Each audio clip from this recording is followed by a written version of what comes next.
Live tonight from the virtual Martinsville Speedway in Ridgeway, Virginia. We say good evening, sim racing fans, and welcome to round 10 of the 2020 Real Sim Racing Full Throttle Cup Series, powered by Boosted.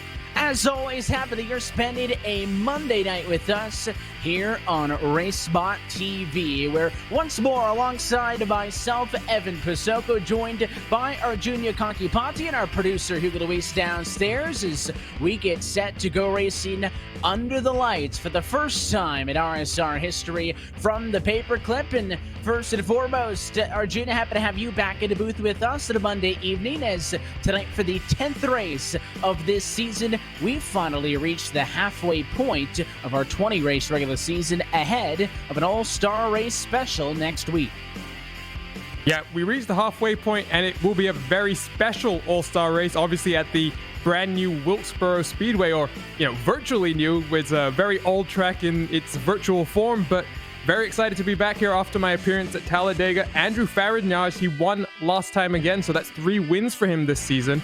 And I'm excited to see how he gets on here. He's put 200 laps of practice in the warm-up session right before this, so it should be very interesting, Evan. He's obviously very committed to the series.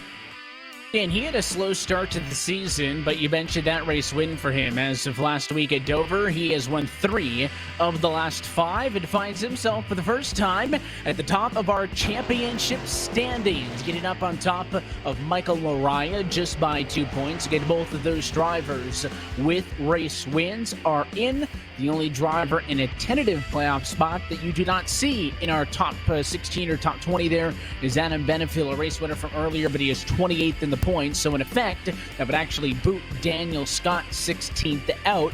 So the battle actually 15th and 16th, the 1 point difference between being in or not. But we are starting to see those names at the front of the field start to pull away. And again, that win in you're in is obviously so big. We're looking at single car qualifying right now. 5 minutes, 2 laps, all on your own. The best lap going to set the quality time. And aside from North Wilkesboro literally coming out today and all of the hype around that for the last week, the kind of buried treat in all the recent iRacing updates is the fact that Martinsville was given lights. Of course, that should have been where NASCAR was this weekend. So it's the first time we get to see it under the lights, and it is exciting. The thing that I always say is on the sim, if it's got lights, you should run it, because we don't have to deal with unable to do a night race with scheduling on the sim. It can always be nighttime. As you take a look at Gary Sexton in qualified with his number 13, that's him qualifying on the left. The look on the board, his sim rig on the right-hand side. But at the end of the day, it is still Martinsville, and it is still that tricky challenger as always. This is one of the most difficult tracks on the circuit. Yeah, well, we come last week from the Monster Mile straight to Martinsville, and I'm expecting a lot of cars not to get to the end of this race with a 100% clean, but you don't have to be, you don't have to have a clean car at the end of the race to still be able to challenge for the wins. So this should be interesting. And you point out the update to this track, Evan, but let's just take a moment and recognize the effort that the iRacing ARC team has really been doing to just keep up with the amount of updates as part of the attention that this simulator has been getting. So really great job, and we're going to go racing under the lights here tonight. It's far beyond just the lights. Of course, the signage and billboards around the racetrack updated to 2020 spec as well. They have done a little bit of touching up with the likes of safer barriers being added on more parts of the racetrack. That was a factor at Dover last week. Chopped about 2-3 feet off of the wall from what these drivers are used to. And as well, the curbs actually here at Martinsville have been modified and touched up just a little bit. And I think those curbs can be one of the biggest talking points tonight, because you do not want to get on them in any way, shape, or form. And in a lot of ways, this track, once you get single file and spread out, it kind of drives like a road track. But we're going to go ahead and take a look at the grid here, Evan. It is going to be a test of driver versus track. Qualifying's done, so let's go trackside and take a look at your RSR starting grid. And it'll be Joseph Tice, top of the board, a 19.322. You qualify him on the pole, ahead of the fastest man in practice, Andrew Faradnage, your championship points leader. Daniel Eberhardt going to roll from third, and David Washington to the outside in P4. That's a look at row 2. Michael Laraya starts 5th. Derek McBride in the number 6 position. Bradley Burke, P7. That Adam Benefiel entry, who's way down in the points, but with a win. Looking to get some points this evening. He's 8th. Kyle Kamer is going to be 9th, and Scott McClendon rounds out your top 10. Yeah, then in 11th, you've got Kyle Kamer, followed by Scott McClendon. Then behind them, Rhett Nichols and Kyle Trudell. Kyle winning at Talladega a few weeks back to lock himself into the playoffs. Then you've got Carrie Sexton, Brandon Osborne. Then in 15th, Jared Mogard. Behind him, Thomas George. Then rounding out the top 20, Eric Stanford, Brian Chambliss, Shane Parrish, and Tommy Gossett. And then the final couple of times that he qualified, Michael Kaczynski, Daniel Scott, Austin Wagner, and Sean Kalis all queue up. They will start through your top 24. The rest going to be based on provisionals. It will include Steve Durham, Steve Soa, Colby Buck, Michael Mosier, Andrew Pellegrini, Trevor Valderrama, and Liam Sheen down through your top 31 positions. So majority of the field here deciding to qualify. And of course the concern, Judy, with those guys at the back is they are a little bit fearsome, I think, of some calamity here at Martinsville. And we were actually talking earlier before we went on about this is one of the racetracks where you could kind of take a bit of damage and get away with it. That's an onboard look with Rhett Nichols, who is utilizing the VR tonight, but it doesn't mean you want the race car to get torn up. No fast repairs, so some drivers trying to stay back early. 200 laps, a long way to go. Yeah, and you know, kind of like Dover last time out, it becomes very difficult to avoid incidents in front of you, especially when you're going, you know, at high speed into the corner. And obviously, corner speed's much reduced from Dover last time. But, you know, once you are on these restarts in double file, you don't have much time to think and respond to what's happening in front of you. So for guys further back in this field, they're going to have to make sure that they don't get caught up too early and don't get themselves put in a hole, you know, into the early stints of this race. Pace car going to be in this time, and as always, happy that you're spending your Monday night with us here on RacespotTV. The field in the hands of Joseph Tice up front as we say, let's go night racing from Martinsville. Green flag in the air. It's round 10 of the RSR Full Throttle Cup Series, and Tice, race leader, first time through 1 and 2. Daniel Eberhardt also making the transition. He jumps up to second. Friedage still under fire as here comes Lariah. Yeah, and Andrew Fabrignage, he's got to get down onto that bottom lane. He's finally able to do that now, coming across the start-finish line, but that might be a story we see get repeated here. And Andrew Fabrignage has contact, and he's around. Straightens it out. He got into it with the 5 machine. You can see we're 3 wide on the back straight away. The 65 machine down. It's Nichols, the 55 to the very, very inside. Now he's going to get turned around. It is chaos with Kamer and a caution now for the first time. And what a wild lap number 2. It started down at 1 and 2, and it finished with a 3 wide move into turn 3.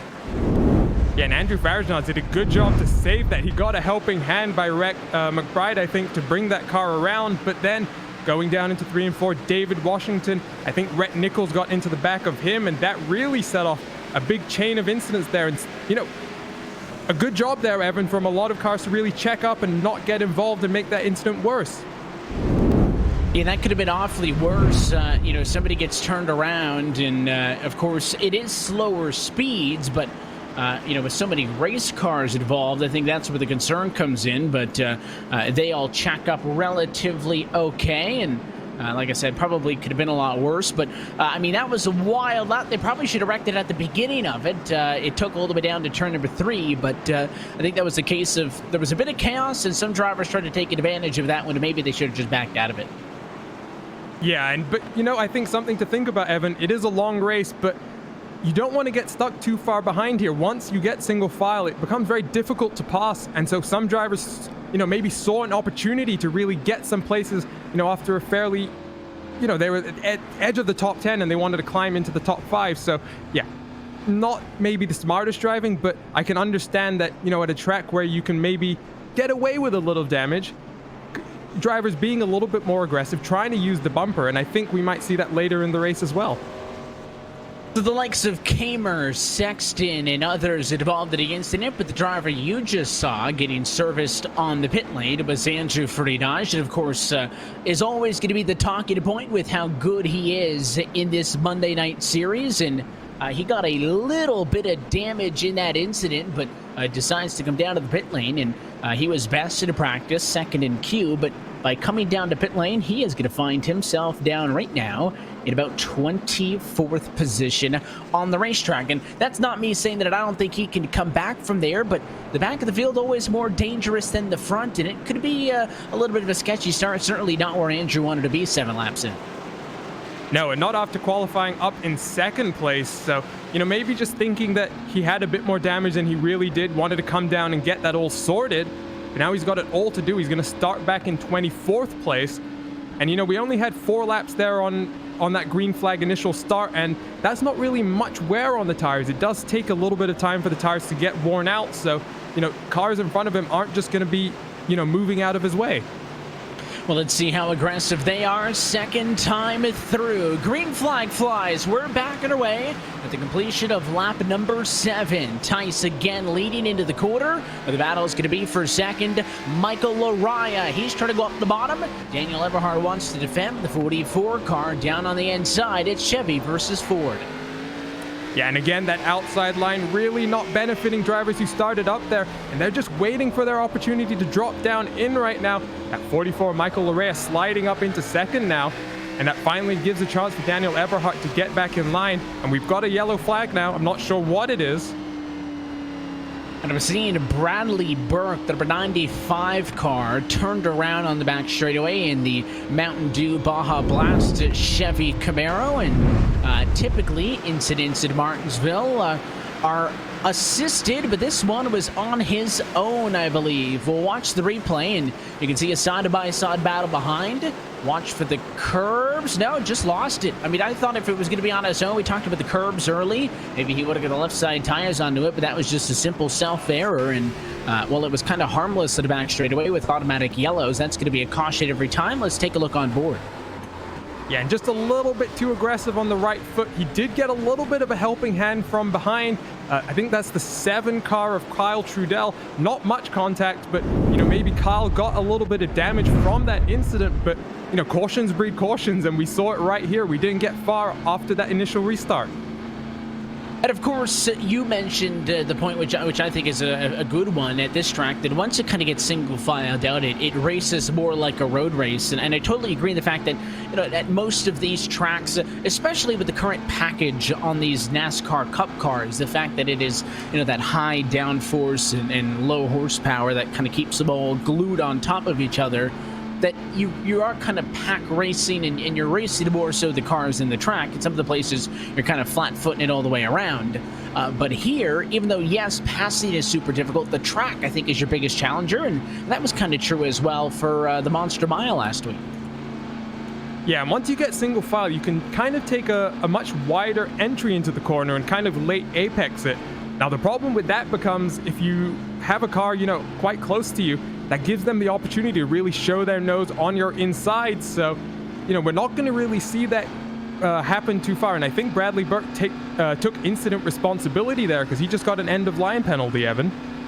Yeah, so he claims responsibility for the yellow. That means he will get 1 single penalty point as well. We'll see the end of the longest line penalty. First claim of yellow is an EOL. Second time through, a 1-lap penalty. And if you cause 3 incidents in a night, that is a black flag, and your night would be done. So we'll double it back up. We'll watch this battle for a second intently, though, because that inside spot from row 2P3 has kind of been one of the best battles all night. That would put Eberhard up side by side with the 44 of Laraya. Should he be able to do it? The green flag flies. We're backing away. Oh, and it's an awful start for Michael Laraya. He had to have missed a gear shift or something, but he did not go at all. Nichols was all up and into the back of him, and he's going to cost him a position that Ani Eberhard threw for second. And now here comes McBride on the inside. Yeah, Daniel Eberhard back into second. He was the one who started in second on that first restart. But Michael Larrea really didn't get a jump. Rhett McBride did a good job not to really run over him too hard. You can see Rhett McBride does have a little bit of damage to the front now. He's on the inside of Michael Larrea, but that's not going to be too much of a thing. He sends it on the inside. Sends it in, the 5 gets turned, and we have a caution. So we saw that one kind of form as we were watching the 44, and I think it was Nichols on the inside of Laraya there, but it looked like he tried to go for a twofer and just totally cleaned out the 5 car. Yeah, and Evan, you were talking about some drivers being aggressive on that last incident, but we're really seeing it here. It's a 200 lap race, and we've really not gotten far right now. Lap 16, And we're already on our third caution of the day, so I think some of these drivers now, we're going to see attrition start to play a factor. The drivers who have been able to manage their equipment, just keep their cars a bit cleaner, they're going to start moving through these cars who starting to have more and more damage. We are seeing a lot of the same cars being involved in the incident, and that's not what you really want to be if you're a driver. Yeah, Nichols was involved in that early race incident, did not claim responsibility for it, so that one going to be sent to a post-race review. If you are found to be at fault via a post-race review, you will get double the penalty points, and now Nichols involved in a second. The good news is, to his credit, is that as he's back down to the pit lane for damage repair, is he actually has no penalty points coming into this evening. So Brett Nichols is not a driver that gets mixed up in it at all. He's not on probation. Probation would pay 2 times the penalty points, whether you claim it or not. Only Nieto, Scott, and Parkman are currently on probation. A couple of those drivers, though, have missed some starts, so it's dragged on a little bit longer. But, Rhett's not normally a driver involved in incidents, but that's 2 off of the bat, and he does claim responsibility for that one. Well, he'll claim responsibility, rightfully so, and he will get an end-of-line penalty for that. But, right now, Evan, I'm hoping that 16 laps in, 3 cautions down, some of these drivers maybe just got the nerves out from them.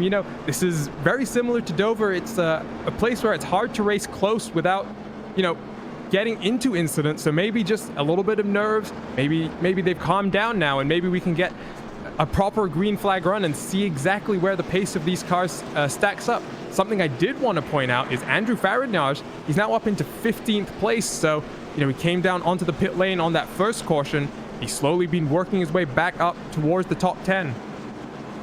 He has been it as well. We talked about the fact that he obviously came to the pit lane. He is the driver on the freshest tires. His tires only 4 laps better than the cars in front of him because he opted to come down to the pit lane after getting a bit of damage in an incident that eventually turned into the first caution flag of the night. So 4 tires better is not going to make a world of a difference, but he is starting to maybe get out of the weeds, as I mentioned. The drivers that I would be concerned about, those, kind of back in traffic where things would get ugly. But the lights back on top of the pace car, and what a Joseph Tice just wants to get up in front and get going. Qualified on the pole. He's been there all night.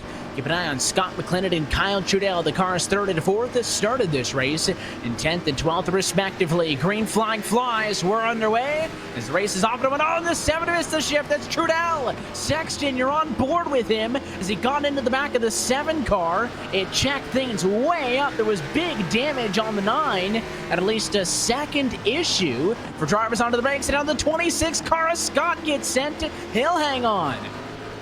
We're still green, though. We've done a good job after a few little incidents there on the restart to stay green, but right now, still waiting to get single file, and we're riding with Gary Sexton. He's being hung out to dry with quite a lot of damage to his front end, so he's going to be struggling now. And on the inside, that's the 75 car, Steve Sowa. He's waiting to just get the move done, now getting towards the start-finish stripe. He's on the inside. The 75 machine started to back of the pack in 26th position, but has kept his nose clean and is now running inside of a top 10 spot. Sexton with both front and back end damage from some of the escapades that he's been involved in. In fact, he doesn't even have the front end on that car anymore, and was gracious enough to allow us to run on board with him, and it has been one of the more exciting viewpoints. Oh, and he's going to get turned now. Sexton around at a turn 2, and another yellow. And now more contact as the 5 of Rhett McBride is turned into the barrels. That was a very unfortunate incident there. Gary ran a little bit high coming through turn 3, and he tried to come down onto the inside on turn 4, but the 9 car, Thomas George, already stuck his nose there trying to get the place. And another caution ensued. There was more carnage behind. Let's take a look at that now in the replay as well. There you can see Gary Sexton being spun around. And there goes the car into the tire barrier on the pit entry. And Gary Sexton as well, as you can see the 5 lodged into the barrels, so a tough break for Rhett McBride. You'll see here, there's check it up, the 34 just got him, and that's about the worst spot to get tagged on this racetrack. He ends up off and into the barrels, and I think now with 4 yellows in the opening 25 laps of this one, that some of the concerns that the drivers expressed earlier of, wondering if they could survive this are coming true. And again, I don't think any, I was going to say many, but honestly, I don't think any of these malicious intent, just it is such a tight quarters racetrack that you kind of step at a line by any margin, and that's what's going to happen. 100%. None of the incidents so far have actually been, too bad in terms of even aggressiveness. I don't think, other than maybe the second caution of the day, that optimistic move that we saw down into turn 4 after the Andrew Faradnar spin. Other than that, I think most of these incidents just been caused by the fact that this is one of the toughest racetracks to really come to. And one thing that, when I was talking to some people before the race that, I haven't really seen too much of these drivers doing, is that this is a track that actually rewards you maybe being a bit more smooth on your entry into the corner and rolling the car in versus, what we're seeing a lot of these cars trying to do when they're passing, which is really sending the car deep into the corner and having to use the brakes very aggressively. So, maybe someone like Joseph Theis, he's been out front the entire race so far. He must be a little frustrated here, Evan. Qualified on pole, he's basically had nothing to do except, execute his restarts and then wait for the caution flag to fly.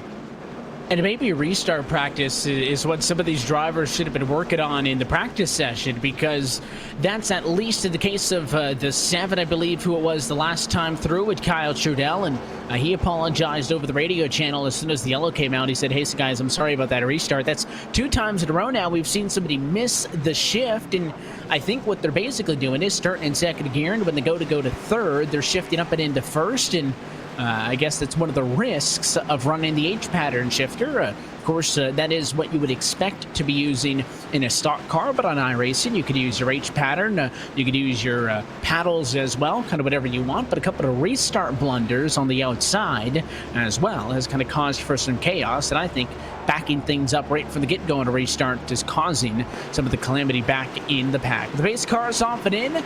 Trudell going to try to work his way back up to the front where Joseph Theis still remains. He'll bring us at turn number 4. Green flag flies. We're back at it. It's under the lights for Martinsville. So far, it's racing like it's a full moon. And Adam Benefield, he was starting up in third, but he got a pretty poor restart that allowed Daniel Eberhardt to slide down onto the inside. But now Adam Benefield, he's worked his way up into third, so he's up 5 places so far. And we also see behind him, that's Jared Morgard. He's worked himself up into 4th. That's 11 places gained right now. So there are some cars, Evan, that really made the most of the cautions that we've had so far and the misfortune of some of their competitors. And you can see on board with this battle that's going to go side by side down into turn number 3, and you do have to kind of drive it in pretty hard into the corner, but of course you don't want to back the corner up too much or you're going to have an awful exit. Slow speed, center of the turn, and long straights means that quarter exit is going to be critical, but of course you can't overdrive it when you're side by side or you'll hip check that car on the outside. So Trudell gets through it, but Clinton's able to find a spot in line for the moment as Daniel Scott was trying to look up on his inside. Not going to happen. And as for a moment, your race leader single file out. Don't look now, but Andrew Ferdinand back inside at the top 10. He just got around Soa in the 75. Yeah, so Andrew Ferdinand finally back into the top 10. He's worked his way there very slowly and cautiously, now working on Thomas George. But, Kyle Trudell, Evan, he won at Talladega a few weeks ago. He's locked himself into the playoffs. And so for a driver like that, you can definitely drive here with a bit more freedom, knowing that you have that playoff spot in the bag, and you really drive hard to try and capture the most amount of points that you can in this regular season.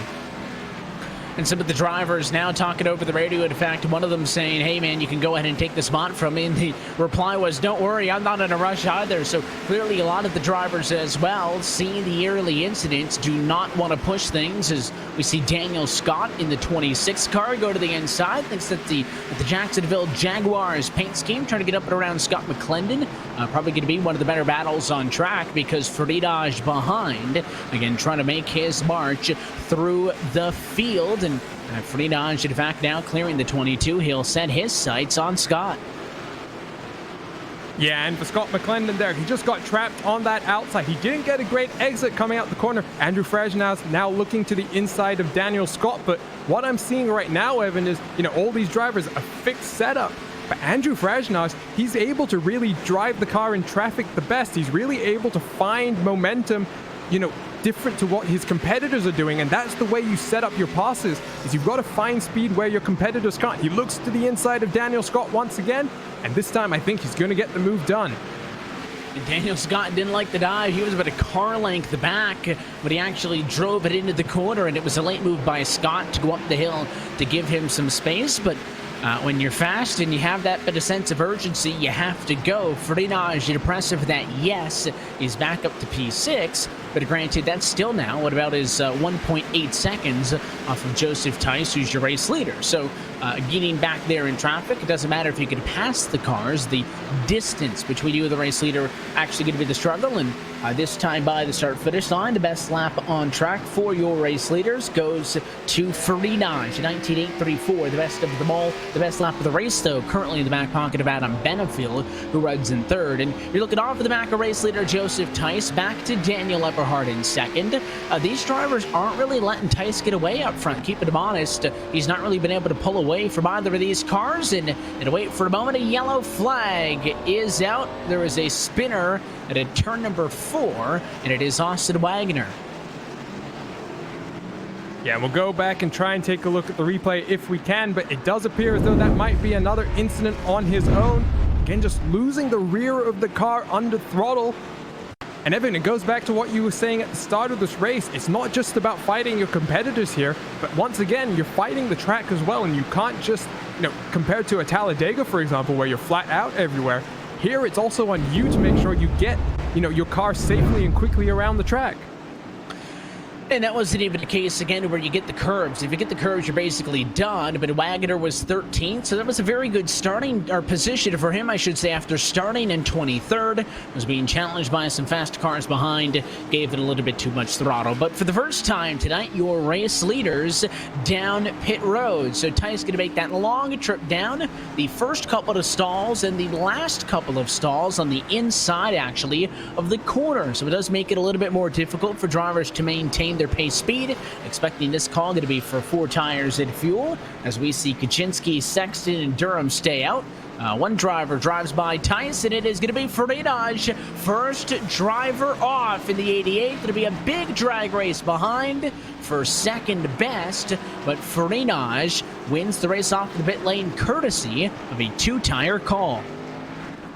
Yeah, and again, this is what the benefit of maybe him coming down the pit lane earlier was. He had a little bit of fresher rubber. It was only 4 laps worth of fresher rubber, but still just a small factor. And, we've had, 3 or 4 cautions since then, Evan.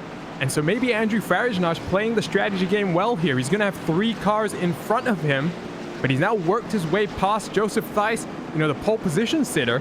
And so hopefully maybe some of these cars in front, maybe they'll struggle a little bit more with their tires. And they're going to have to come down for fuel eventually.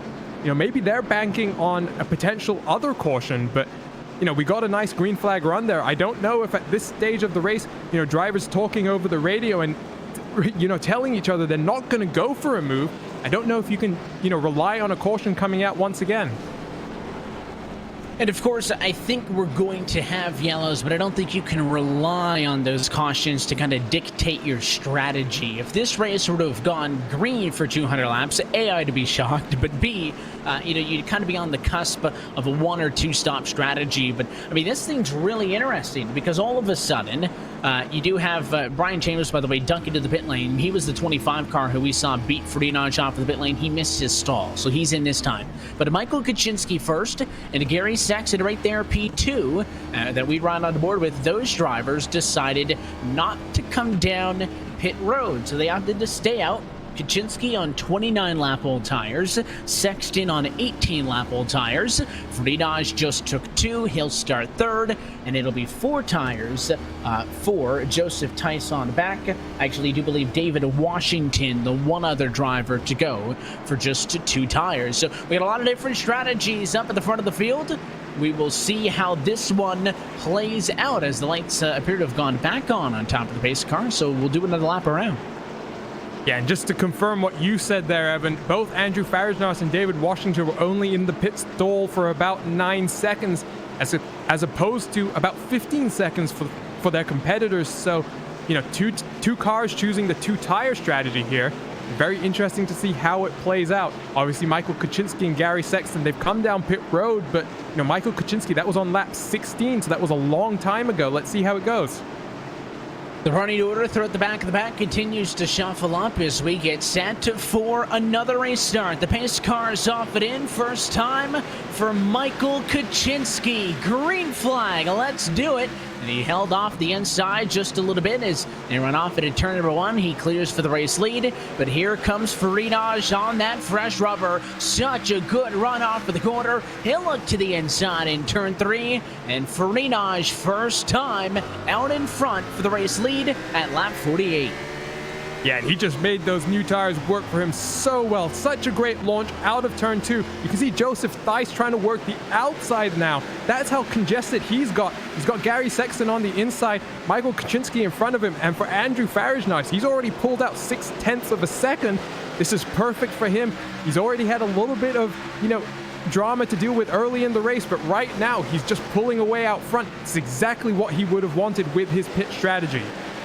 And pretty impressed with how well Kuczynski and Sexton are holding up. I mean, you can tell they're not the fastest cars here because the inside is the preferred lane. And Joseph Theis, of course, the fresh rubber hanging on up top means that he's better than the 13 machine. It might be because he's actually got a front clip on that race car. Still looks like a modified race going on with that 13 machine. But Sexton powering through this thing, and Kuczynski maintains second. Here comes Theis. He'll go high to low. What a move down into turn 3 to take over second. 3 wide now with Daniel Eberhardt through the middle to get both the 13 and the 30.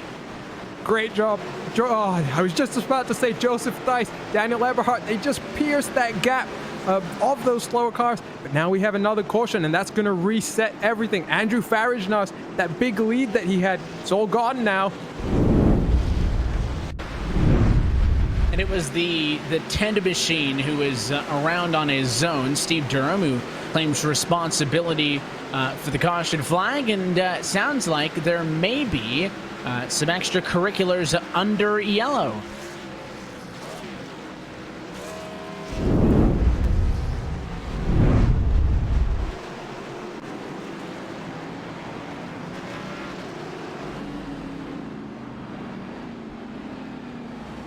The discussion amongst the drivers is ongoing, and yes, the driver's not happy with the 55 car. Well, I'm not exactly sure what the 55 car did there, but Michael Kuczynski, he's come down pit lane, so one of the drivers, you know, who was holding up Joseph Theis, Daniel Eberhardt, and letting Andrew Farajnas build a little bit of a gap, he's down on the lane. Gary Sexton still staying out in 4th position, so, you know, Andrew Farajnas, Joseph Theis, Daniel Eberhardt, I think right now they're all itching to have a little bit of a scrap here. Joseph Theis, I think, wants his first position back, only losing it on the pit strategy. So let's see what happens on this restart, Evan. I think we're going to see a lot of action down into turn 1 between the 1 and 90 as they fight for second. The issue, by the way, under yellow between Nichols and the 5 machine of Rhett McBride, and well, you can see Rhett, unfortunately, not happy and probably exclaiming over the radio as he gave us the onboard look today, and unfortunately right now it's a look from the pit lane as his night is done. So unfortunately for him, that'll be it. Unfortunate indeed, but, you know, he was involved in a few incidents today. He's going to be hoping to have some better luck next time out. Obviously, we have the All-Star race coming up. He's going to have a chance to fight his way into that race through some heat races, but, you know, that's going to be a very special race, Evan. Norks Wilkesboro officially released today by iRacing. You know, I think a lot of people in that NASCAR community are very excited about the release of this historic track. I can tell you what, I have had the opportunity to do a couple of laps around that joint. Of course, it was fun to see it over the weekend with the Pro Invitational Series but it is a really, really good track. And this is a track, by the way, that we wanted to run for the All-Star race for quite some time. There's also going to be a special event later this year for all of these drivers on an off week once those 87 NASCAR stock cars come out, where they have the option to come in and participate and actually run a full-length 400-lap race there in those old cars on an off week. But it was going to be USA Speedway. We're getting the track early, so the driver's choice gets in, and we'll be racing 2020 Cup cars at North Wilkesboro next week for the All-Star event. But the task at hand is still what has been a chaotic race from Martinsville. Green flag as we go back at it. We're back to green. Gary Sexton almost tried to give the 98 of David Washington the place so he could get his way back down onto the inside. But what we do see is Daniel Eberhardt. He's claimed second over Joseph Theis, who started on the outside lane.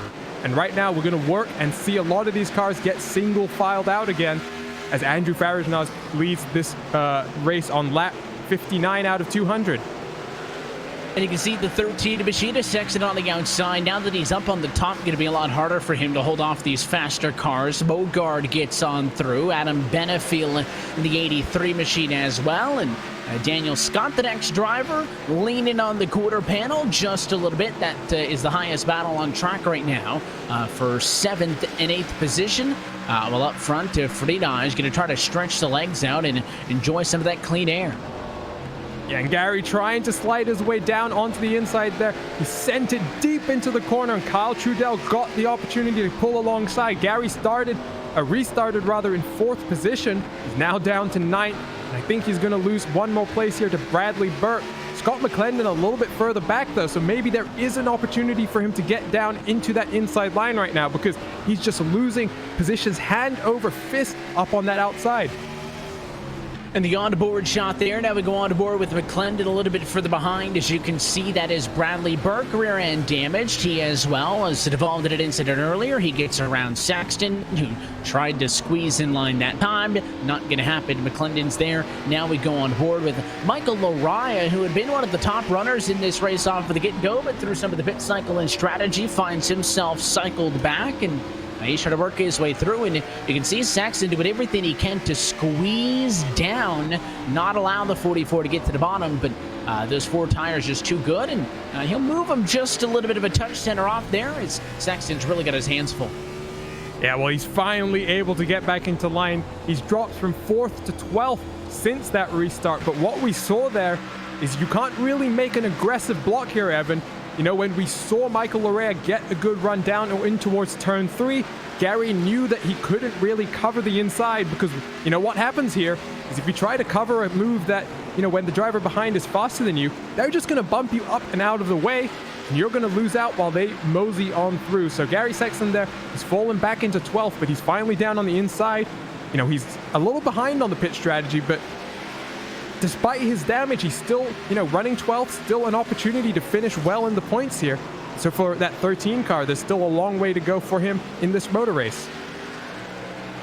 And I love the onboard with him because he always looks so intense. And, you know, we were on board with him a little bit earlier when some of those incident happens. And, you know, you can kind of see how these guys, they're darting around. He has the triple monitors up as well. So, you know, the peripherals, which can help at a racetrack like this where a primary concern may be drivers throwing it into the corners sometimes to try to gain positions. Looking off in the back of Michael Lariah, there's the front shot as he's trying to work to the inside of Scott McClendon, 44 and 22, side by side at lap number 67. And of course, as it is every week in this RSR Full Throttle Cup Series, there are no quick repairs available, and some drivers were kind of hoping that they would be given one this evening, but you know, can't flex the rules, give it a certain racetrack. So because of that, I think at this point now we're starting to see that attrition have a toll. As you know, there's still 26 cars of the 30 that started on the lead lap, but now that you're getting some cars that are damaged, I think they're able to separate themselves a bit more and maybe get this thing off into a green flag run, working out lap 69.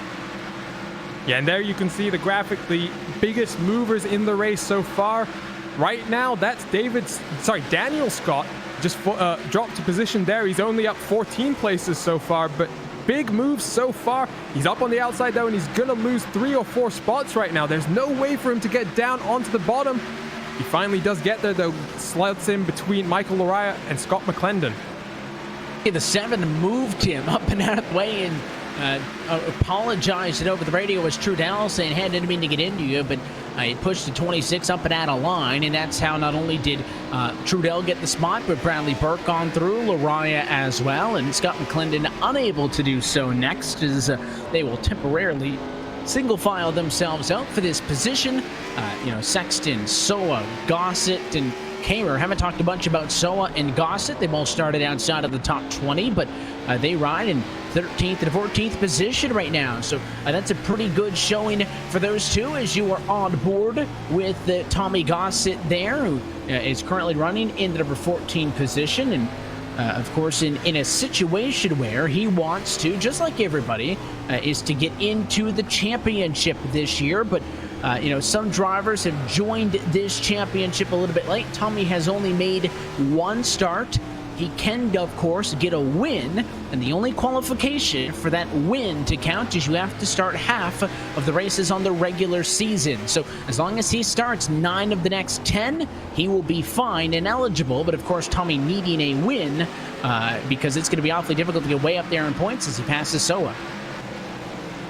Yeah, and I mean, Evan, we talked about it last time I was on the call when at Talladega, Kyle Trudell took the win, locked himself into the playoffs. And, we've got a big, a few different, game changers like that coming up. One of the other ones is, two of the events that caught my eye was, we've got a caution, never mind. Let's go and see exactly what happened there. I think Steve Durham was involved. I see the O2 car around, so Valderrama is spun on the front straightaway, and in fact, this is going to be all on his own at lap number 73. That car just got loose. About the second or third time we've seen a car lose it in that same spot. Yeah, and we're watching the replay now, not getting onto the curb, so once again, I think just a little bit too much right foot throttle there, and very fortunate there was a car that just squeezed between the O2 and the wall. There's like 2-3 cars that nearly came up on the scene. That was almost bad, as the leaders are going to come in. Yeah, the leaders coming back down onto the lane. Andrew Farage, now he had built up an almost 0.7 of a second gap out front. Let's see now what the strategy call is here. He took 2 tires last time. Let's see if someone else, maybe Joseph Theis, decides to take 2 tires and reclaim that first spot out front. Yeah, it worked pretty good for the 88 machine. So does somebody else flip the script and go for the 2? At least all the cars up at the front of the field. The call is going to be 4. And the drag race off for the pit lane. Faridaj maintains. Tice, Benefield, Washington, Mogard. No changes in that running order. However, we did for a moment see Thomas George stay out. He will be credited with leading a lap, so that's a bonus point in the back pocket for the 9, but he is already back down to the pit lane. So he is in. He and Durham waited an extra lap to come to the pit lane. You see the likes of Mosier down there on the inside, the 34 of Colby Buck. Critical for those lapped cars and drivers at the back of the pack to be able to get back out on track and actually not lose a lead lap status. Yeah, but what we did see here, Evan, is basically all the cars took 4 tires. Only 2 cars didn't. One of them being Brandon Osborne, the other one Michael Kaczynski. So, 2 cars further down the field trying to get some track position through pit strategy. Brandon's now up into 13th, Michael's in 20th. So, we are seeing some of these drivers, with 79 laps into this 200 lap race. They are just trying to maybe get a little bit of track position to secure a better running order for the later parts of this race. And of course, I mentioned that 200 laps at Martinsville is a pretty long race, and the fact that that's basically 400 corners, that's a lot of opportunities to make mistakes. Mileage-wise, not a ton, only about 105 miles of actual racing. And honestly, now that we close it on halfway, if this thing were to go green, I mean, it would not be that long time-wise. But again, it is just kind of how tough the track is and kind of tightly it makes you grip up onto the wheel and how easy it is to make the mistakes that makes it feel a lot longer and more difficult. Yeah, but what we did see in that last stint, Evan, was quite a few of these little packs getting single-filed out. And other than, the occasional driver getting up into the high line and being cycled backwards, even your leaders, we had, Andrew Farage, Joseph Theis, and I think that was someone who's now dropped down the order a little bit, but Adam Benefield, he's up into 3rd now. So we saw them go single file, separated by about 1.5 seconds, not really pushing each other too much. kind of just riding out the race a little bit, waiting for the later parts to really attack each other. So, we did see, top 15 getting single file and sorting it out. But lights out on top of the pace car. This restart will come with 119 laps to go as the yellow flag will be extinguished. We have had 7 yellows so far. That's about an average of 1 every 10 laps. And the opening half here from the paperclip. Green flag flies, so we're backing away. And for the first time outside of the front row, not bad. Tice is able to come down.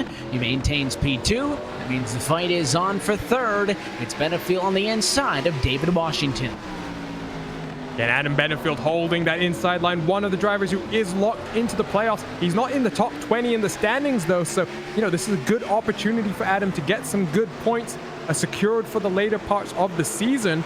But Evan, just something I wanted to point out, I've noticed who the other driver that fell down the order was, Daniel Eberhardt, the 90 car. He's now down in 19th position. He spent most of the race battling in second and third, so not sure exactly what happened there, but he's been cycled all the way to the edge of the top 20. And he pitted this last time through, so maybe he opted to get some damage repaired into the pit lane or something. He did spend about a minute on pit road and about 28 seconds in the box, about twice as long as the normal pit stop. So maybe he opted to stay down there and to get damage repairs, although admittedly, that SK Sim Racing, Bruzy Ford Mustang, one of the cleaner cars still left on track. So maybe that's because the damage repairs did its job, or he's just being extra cautious as he'll go to the inside of Steve Soa here, battle for 17th and 18th, and so we're going to move up the racetrack and give him the spot, but Eberhardt's still going to have to work for this as he pulls alongside, and they came a little bit close that time off of 4. A little bit of contact, but if you're Daniel Eberhardt right now up into 17th place, if anything right now, Evan, I think you might treat this as a little bit of fun. You have 16 cars to work through to get yourself back out front, and we saw that he had great pace. He was holding on with that front 2 battle, Andrew Farragon's Joseph Thies, very well, and I wouldn't be surprised to see him back towards the top 5 come the end of this race. And as well as, this battle's going to continue. If Eberhardt wants to work his way forward, he's got a big line of cars and likes of Kamer, Parrish, McClendon, DeGossett. They're all kind of stacked up in a row, but for Kamer and Eberhardt in particular, those are both drivers who we talked a fair bit about off of the top, both qualified inside of the top 10. And they have dropped back. Your biggest mover in this race is Daniel Scott, who is in position number 9. He started 22nd. Mogard, the second biggest mover, up 10 from 15th to 5th. So through all the chaos, there are drivers who stand to benefit. Yeah, and a common thing with a lot of these drivers who have, been able to keep it out front and clean, they haven't got the cleanest car. So Daniel Scott, he's got a little bit of rear damage, but what he has been able to do is avoid the big incidents. So you might get a little bit of contact here and there, as you drive with your fellow competitors, but if you're able to avoid the big incidents, when you don't have much time to react, that's how you're able to get towards the front. So Daniel Scott, he's up in 9th right now. Gary Sexton, who's got a considerable amount of front damage right now, trying to chase and harangue him, but he's leading this big pack. And for the most part, Evan, again, we've got single files and stretched out again. And so right now, your leaders, they've got about 4 seconds gap to this battle that we're watching right now. Cody Buck as well going to go to the garage in this one, so he will join Rhett Nichols and Liam Sheen as the DNFs tonight from Martinsville Speedway. She'd actually took to the practice charts, but never did qualify to make a start in this one. So, of course, going to get minimum points for this. And the way the point structure is weighted, heavily favored to top 5, top 10s, where the intervals are as many as 5 and then 3 and then 2 points per position, whereas basically outside of the top 10, it's only 1 point per.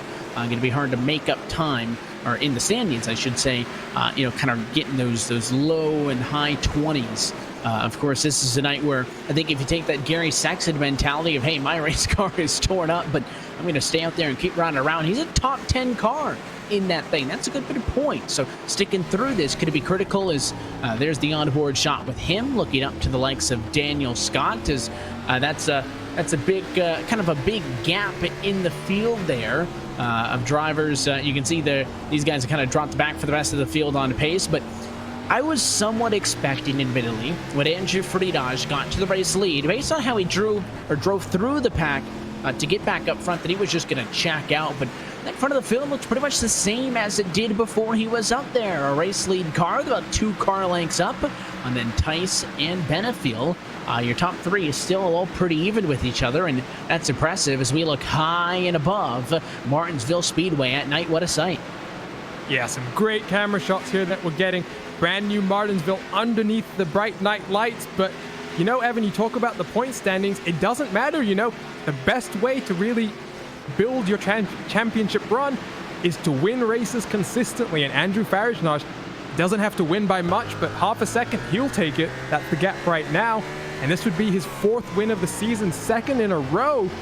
And, you know, he had that bit of early adversity to deal with and overcome, but he's done a great job so far. He might not have really pulled out the gap that maybe you were expecting, Evan, but right now, you know, we're not even halfway into this race.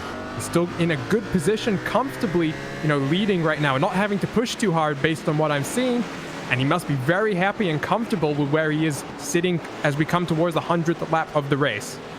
Yeah, Michael Kaczynski actually just wrecked. That's why he was slow, but there was not a caution for it. So I think getting away with that is the driver who made the contact with him, the 47 of Andrew Pellegrini. They got together turn 4 on lap number 97. The 30 got spun. Michael Mosier got a piece of it, and Kaczynski was parked up against the fence for a good 5 seconds, but the yellow flag never came out. Now there's the yellow flag for a spin down in turn number 1. There's a handful of cars slowed down, and we'll have to find the cause. Soa's torn up, but he was one of the late cars into that mix as we try to find out what happened. And I think the person who first started spinning there was Scott McClendon in 22. He got turned a little bit by the 8 car. That's Kyle Kamer. We're getting a replay on screen right now. So let's go ahead and take a look. Yeah, you can just see the tail end of the incident there. There is the 22 stacked up, you know, perpendicular to the road right there. Did a good job there. I think some cars to get to the high line and avoid making too much contact. I think 2 cars have been involved in that incident. And you can see the 22 wasn't quite sure, and you can see the tire smoke as well. I mean, the 8 car just locked up and spun it out, and immediately, by the way, apologized over the radio. That's one of those incidents that kind of just happens at Martinsville when it's so easy to overstep the boundaries. As we race off of the pit lane, it's Friedage off. He'll maintain the top position. Yeah, so lots of cars choosing to come back down the lane right now, but you know, we finally have reached the halfway point of this race, Evan. It's taken us, you know, about 48 minutes to go. Something just to consider, you know, personally, I actually find the caution laps more tiring than the race laps because you don't have to focus as hard, but you have to make sure you're still ready to go. So, you know, for some of these drivers, maybe the longer we go, the more fatigued and tired they're going to get, and maybe the more mistakes and incidents we might start to see. Yeah, you know, we talked about the incidents on the restarts earlier, and I don't think that this was necessarily the case just because it was early, but I always look at caution flag periods as an opportunity to make a mistake. I could make a mistake on pit road, I could make a mistake on the restart, I could leave it in the wrong gear.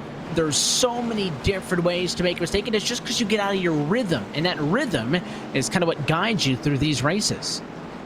Yeah, and you talk about the pit lane as well. It's such a slow pit lane here, 35 miles an hour. It feels like you could walk faster. But just something to point out, guys, Kyle Kamer taking incident responsibility.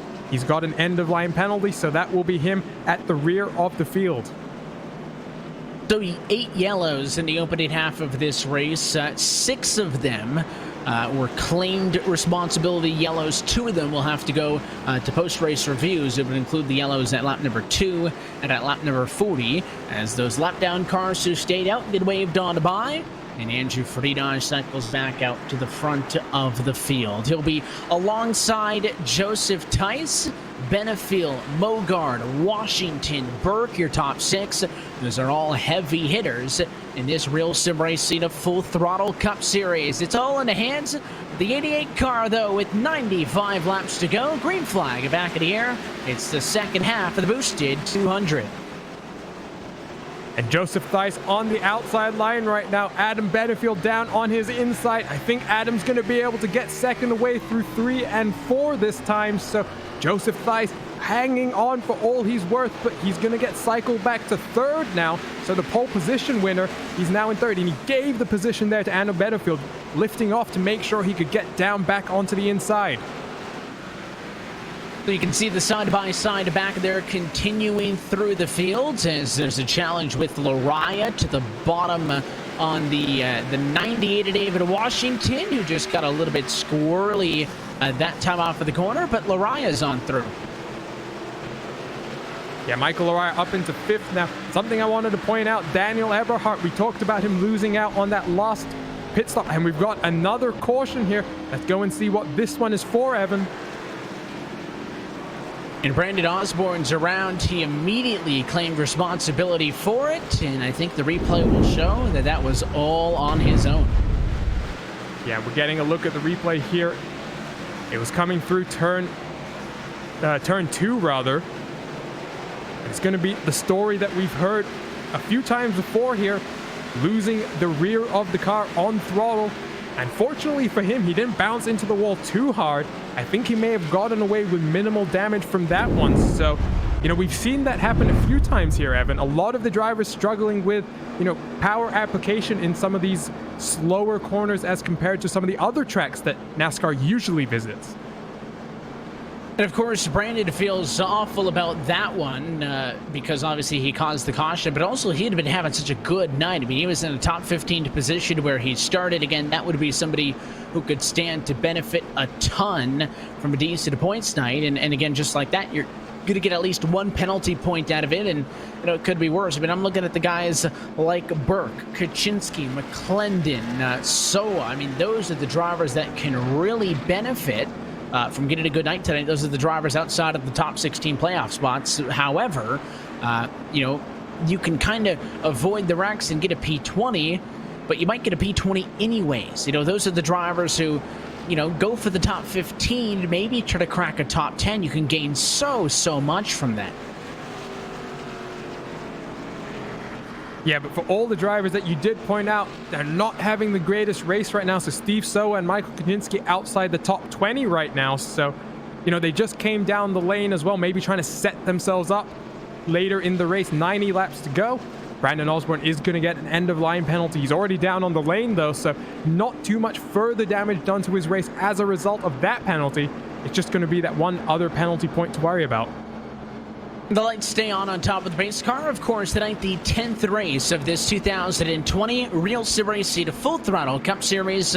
Our coverage, as always, is powered by Boosted, the place where gamers and creators go to monetize digitally. They'll build a free e-commerce store and help get sponsorships to those looking to build their brand. Go to boosted.club for more information. And in addition to the special events in North Wilkesboro that we've talked about, the All-Star Race next weekend, the North Wilkesboro 400, and those classic stock cars in a couple of weeks in June. As well, RSR announced to fill in the 4 remaining off weeks on the Monday nights. The fact that there is also going to be an RSR IROC series, super late models at big tracks, Daytona, Michigan, Talladega, Fontana, with an IROC fixed setup, so all those cars will be nice and bunched together. That'll be a fun event for those drivers to participate in when we are not racing with the Full Throttle Cup Series on our off nights for Mondays. The pace cars off and in, though, and Andrew Frinage out in front, the 3-time race winner, looking to go for 4. He leads through 1 and 2. He leads through 1 and 2, but I think there was some checking up further back in the field. Some cars got in the wall, but we're still green right now, and that's good to see. Adam Benefield, he's got second, but Joseph Theis, he's having to fight hard to get his 3rd place. The 0-0 of Jared Morgard, finally, Joseph gets clear into 3rd right now, but that does mean there's a little bit of separation, 5 or 6 car lengths between the 83 and the 1, so now Joseph Theis, he's going to have to get back on the wheel and get up to the rear bumper of the 83. We as well mentioned that Liam Sheen never turned a lap in this race. He's actually just now attempting to get back on track, so he has the opportunity to maybe get about 3-4 positions for cars that will not go the distance in this one. If he can get some points out of it, again, is not currently on track, but has reconnected the session after missing the start. As you are watching this pack, that kind of light blue, tealish number 95, that's Bradley Burke in 7th. It is Scott Eberhardt, Sexton, the top 10 behind him actually now. Sexton to P11 as Gossett got around and McClendon got into Sexton there and won. Pushed the 22 car up the hill. They apologize over the radio. All is fine. They single file it back out. Yeah, and if you're Gary Sexton right now, you have that significant front damage that we still see. It looks fairly comical compared to the other cars. We get a great shot of him right now. You can see the concentration on his face right now. But he's been fighting hard with that damaged car. He's still in 11th right now. He's still got about 80 laps to go in this race right now. And he's got to be pretty happy to be sitting in 11th, given the drama he's been through. And if I was him, I'd be feeling fairly optimistic about the rest of this race. You're able to hold on fairly well to the cars in front of you right now. And it's just about getting through now and seeing what else shakes out. And that's the thing, is it kind of getting... Scott apologized over the radio and said, hey man, sorry for getting India, and he said it's still straight, no worries. I mean, I think these drivers kind of understand that there is going to be some level of contact, most of which unintentional, and you know, in most cases they don't really mean to be getting India there, so these drivers kind of recognizing that give and take, that push and pull, if you will, that is just part of racing at a tricky track like Martinsville. And of course, an all-star race at North Wilkesboro, not going to give these drivers any more real estate. The track about just the same size here as Martinsville is, although a lot more track is in the corners than it is here at Martinsville, where they're very tight turns and longer straightaways. But after that, we head out to the Charlotte Motor Speedway, and it is big track. Charlotte, Kent Road Course in Sonoma, Pocono, Indianapolis, Kentucky, Chicago, Michigan, Watkins Glen, and Daytona, as the yellow flag is out on the back straightaway. Moral of the story, not a lot of small tracks after this, and Michael Kuczynski may be happy with that because he's going on his own at it too. And it's a mirror incident almost of the last crash that we saw, getting a little bit too greedy with the throttle, bouncing off the inside wall once again. But for Michael Kuczynski, he was riding at the end of the top 20 basically, and that incident not what he really needed. You know, this is definitely a very different challenge for a lot of these drivers, Evan. And you know, Michael, he finished second at Talladega, the race that we did a few weeks ago, and we're going to see some cars down on the pit lane. Andrew Farage not staying out, but Adam Benefield, Joseph Theis, David Washington, and a few more cars behind him, they're all down on the lane. Yeah, this could be big. A handful of drivers stay out. You mentioned Friedage and Bogard. Looks like Scott, Eberhardt, Sexton, George, some of the other drivers who stay out. So it's not a total mutiny for the cars behind Andrew, but certainly Benefield has kicked something off here. It's about a 50-50 split on strategy. So his Layseter Farms Roll Speed Dynamic Chevy Camaro. Right sides, left sides, he's off of the pit lane, and he is going to roll back onto the racetrack. He's not going to win the battle off of the pit lane, though. First car off in front is Bradley Burke. Looks like Burke in that race opting to go with just 2 tires, but the decision to pit is going to put them 13th on back. In fact, actually, Steve Soma going to pit this time through, so it'll put him 12th on back. So the top 12 decide to stay out, and that's a lengthy amount of traffic for the cars who just pitted to try to work through, fresh tires or not. Yeah, and they're not slow drivers there at the edge of the top 10. We're still talking about Kyle Kamer, Kyle Trudell, some of those drivers. So let's see how this works. It's a very split strategy. And let's see, if I'm Andrew Farage now, that's a very difficult decision. Do you want to follow or make the call to come down and see if other people don't? But for someone like Daniel Eberhardt, you know, he was on that last pit stop that he came down. He lost a lot of time on the lane. He was outside the top 20 for a few laps, but you know, as a result of staying out, he's now back up into 4th position. And so, you know, if you're Daniel, that move has to make all the sense in the world. Get your track position back and make sure that, you know, we're at what, lap 126 now. You want to make sure that you're still in a position where you can be challenging for the lead as we move towards the last 50 laps of this race. So Kuczynski claiming responsibility for the yellow. We've seen Kuczynski, Kamer, Osborne, Valderrama, Durham, Sexton, Nichols, Burke. I mean, it is a whole host of drivers who have had issues tonight. It cannot the finger be pointed at one driver or the other. It seems that everybody in the field here at Martinsville has had a bit of a rough night, and listen, that happens. Yeah, and we've had, Liam Sheen's finally back on the track now, but, out of the 31 cars who have driven a lap in this race, we still have 22 cars on the lead lap. So now Andrew Faragna's going to lead us back to green once again. He's going to be on the inside of the front row. Has the option to go up top if he wants. Hasn't even thought about it tonight as the green flag is back in the air at lap 128. You can see Bogard, a race high P2. Defending P2 it is Daniel Scott trying to get around Eberhardt, but a quick yellow behind. Oh, and it is a big mess at a quarter two. And it is the 08 of Tommy Gossett who is sideways in front of the field. But it did not start with him. That's that white car sideways in the middle of the racetrack trying to get a number on Brandon Osborne. Yeah, Brandon there got clipped by the 25 car. I think that's Brian Chambliss, and that started a chain reaction this time. Quite a few more cars did get involved, but, I think because, Evan, it was on the first or second lap after the restart, a lot of cars able to get the cars slowed down and avoid making that a bigger incident than it needed to be. So I think 3 or 4 cars will have a little bit of damage, but fortunately not too bad. So as they pace for Martinsville, we will take a quick opportunity to step aside. It's Freenage in front with 70 laps to go from Martinsville. You're watching the RealSimRacing Full Throttle Cup Series, powered by Boosted. We are back at North Wilkesboro, North Carolina, where the field is rolling out for the start of today's 400-lap race on this .625-mile racetrack. And just as the field comes all around turn number 4, the sunshine peeks through, helping warm things here. Bill Elliott leads him down. Benny Parsons on the outside. The green flag flies, and the first Union 400 Winston Cup race from North Wilkesboro is underway.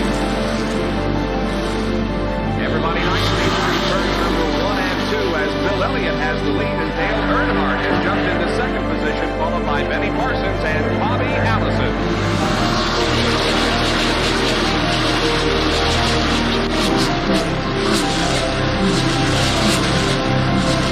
So here we go. It's just about to go away. They bump coming out of turn 4. Earnhardt gets the lead. We had just heard from our spotters that Neil Bynum.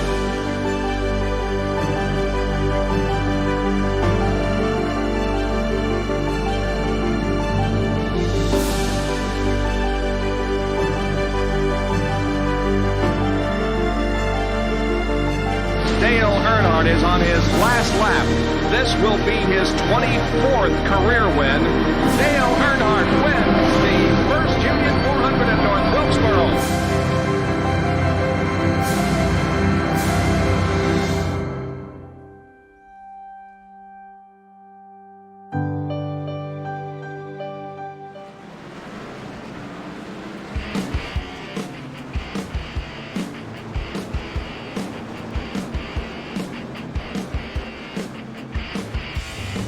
And back live for the virtual Martinsville Speedway under the yellow at lap 133. And it has been a rough and tough of a night here from the paperclip. We're happy that you're with us for RSR Full Throttle Cup Series action on RacespotTV. Evan Pasok alongside with our Junior Kankipati and our producer Hugo Luis. It is round 10 of this 2020 campaign. Fun to see the headlights from the pace car flash it off of the grandstands as we get set to get this race back underway for another late race restart. Yeah, we've had 11 cautions so far, but, the story of the race so far for me, Andrew Faragna's some early drama. He was involved in the first incident of the day, cycled all the way to the back, but he leads the race right now. Very late on that restart, I would say, but again, he's going to lead us to green right now and take that first place. And behind them, we see them 2 wide, 3 deep so far. Yeah, it's his field of control. He could go as early or as late as he would want, and it checked things up just a little bit. Some contact back in the pack at turn number 2 with some 3 wide, as there was a big issue with Adam Benefield, and now spinning out of 4 up against the outside wall. Is that David Washington? It is. And unfortunately, I've just gone back to take a look at the replay, and I think the person who's going to get an end-of-line penalty for that, the number 1 car, Joseph Theis. Here is the replay.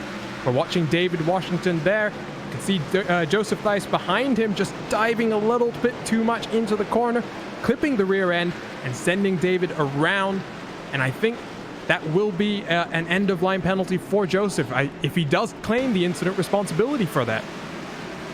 He does, and that's such a tough break for Joseph, because again, we talked about the ramifications of getting back in traffic. Of course, that was a split pit strategy decision. Otherwise, Joseph Theis, I think, are way too fast to be back there on his own volition by speed. But you can see as he sent the 98 car for a ride, which, by the way, is the 89 on the paint scheme, which has confused me a couple of times this evening. But the only reason he's back there in traffic to get into an incident like that is because he opted to pit, and he was one of the top runners all night. He's going to be sent to the back over the EOL penalty. Yeah, and that's a real shame for him.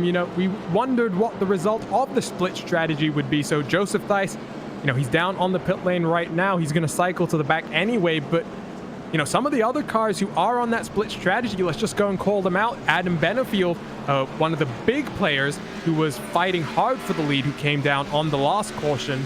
But right now, if I'm, Daniel Eberhardt sitting in 4th, the 90 car, after having to fight my way back through the field, cautions do breed cautions, and I've got to be very happy with my decision to stay out there, as indeed Joseph Theis does get the end-of-line penalty. So, he already came down the pit lane. It's not going to affect him too much more, this penalty, other than the additional penalty point that he's now going to have, but not the way that he would have wanted to get into the last 60 laps of this race. He's still got the pace to challenge here, Evan, but it's going to be a lot harder for him now. And the thing to keep in mind as well is context for this race. Not that big of a deal if you have a bad race in the middle of the regular season. And I also mentioned as well that we had no more short tracks for the rest of the regular season. That's different for the playoffs. Richmond and Bristol, both in the round of 16. Then we go to the round of 8. We come back here to Martinsville. The season finale this year at Phoenix Raceway. So, one of the smaller tracks. So, well, yes, there will be a break from this short track chaos. When it returns, it is going to be, arguably, the most crucial racing later on this season. Pace car going to be in this time. It'll be a restart with 140 laps complete and 60 laps to go from Martinsville. Pace car off. Freddie Dodge held them along the last time. This time he goes early. Green flag. We're back at it. And that caught out the 26 Daniel Scott quite a bit. And now Daniel Eberhardt up on the outside. They're fighting hard for 3rd. I think Daniel's going to get him cleared here. So Daniel Eberhardt now up into 3rd again. So great job by him, but very interesting there, Evan. Andrew Farajnar's waited a long time on the last restart, but this time went much earlier, and it definitely paid off for him. We're single file again at the front, and I think they're slowly working themselves into single file towards the rear of this field. And that's the key, is this battle just on the cusp of the top 5 sees Kyle Kamer squeeze down. A bit of a door slam that time with Trudell. A battle for 5 and 6, and Trudell on the bottom's got the better positioning. Probably going to be able to fight his way through here. And if I'm Kamer, I'm focused on getting line in behind the 7 for the 13 of Gary Sexton. Going to fill that void. He loses that spot. Oh, but there's going to be yellow behind. And drama for one of your playoff contenders. That's Adam Benefield. So 2 drivers here now, Evan, who took the early strategy to come down the pit lane. Joseph Theis and now Adam Benefield. They've both been involved in incidents. Let's go ahead and take a look at the replay now.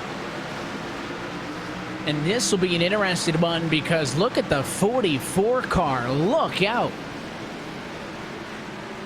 It all started a bit earlier there. It just seemed like there's no way, as the 88 got into the 80 machine, but I just don't think there's any way a corner entry from down there works. No, I think Michael definitely did misjudge the corner there, but I think it actually started the corner before Adam Benefield was fighting with Brandon Osborne. They had a little bit of touch there. You see it there. And I think Michael Larea just misjudged what Adam Benefield was doing. Expected Adam to maybe run a lane or two higher, but, you know, that's just an unfortunate one. And if I am Michael, you know, that is going to be one that I do feel very, very bad about.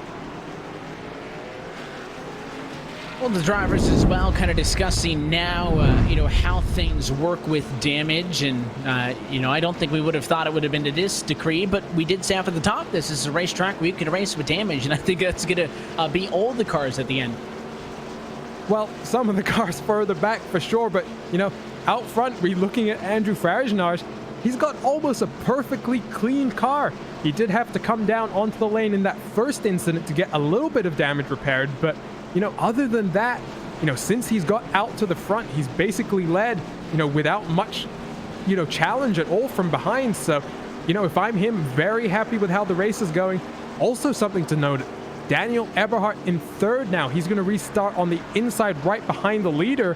So that might be him up into second a few laps into this run. That inside line when that driver, you know, in third and fifth and, you know, so on and so forth gets a good jump.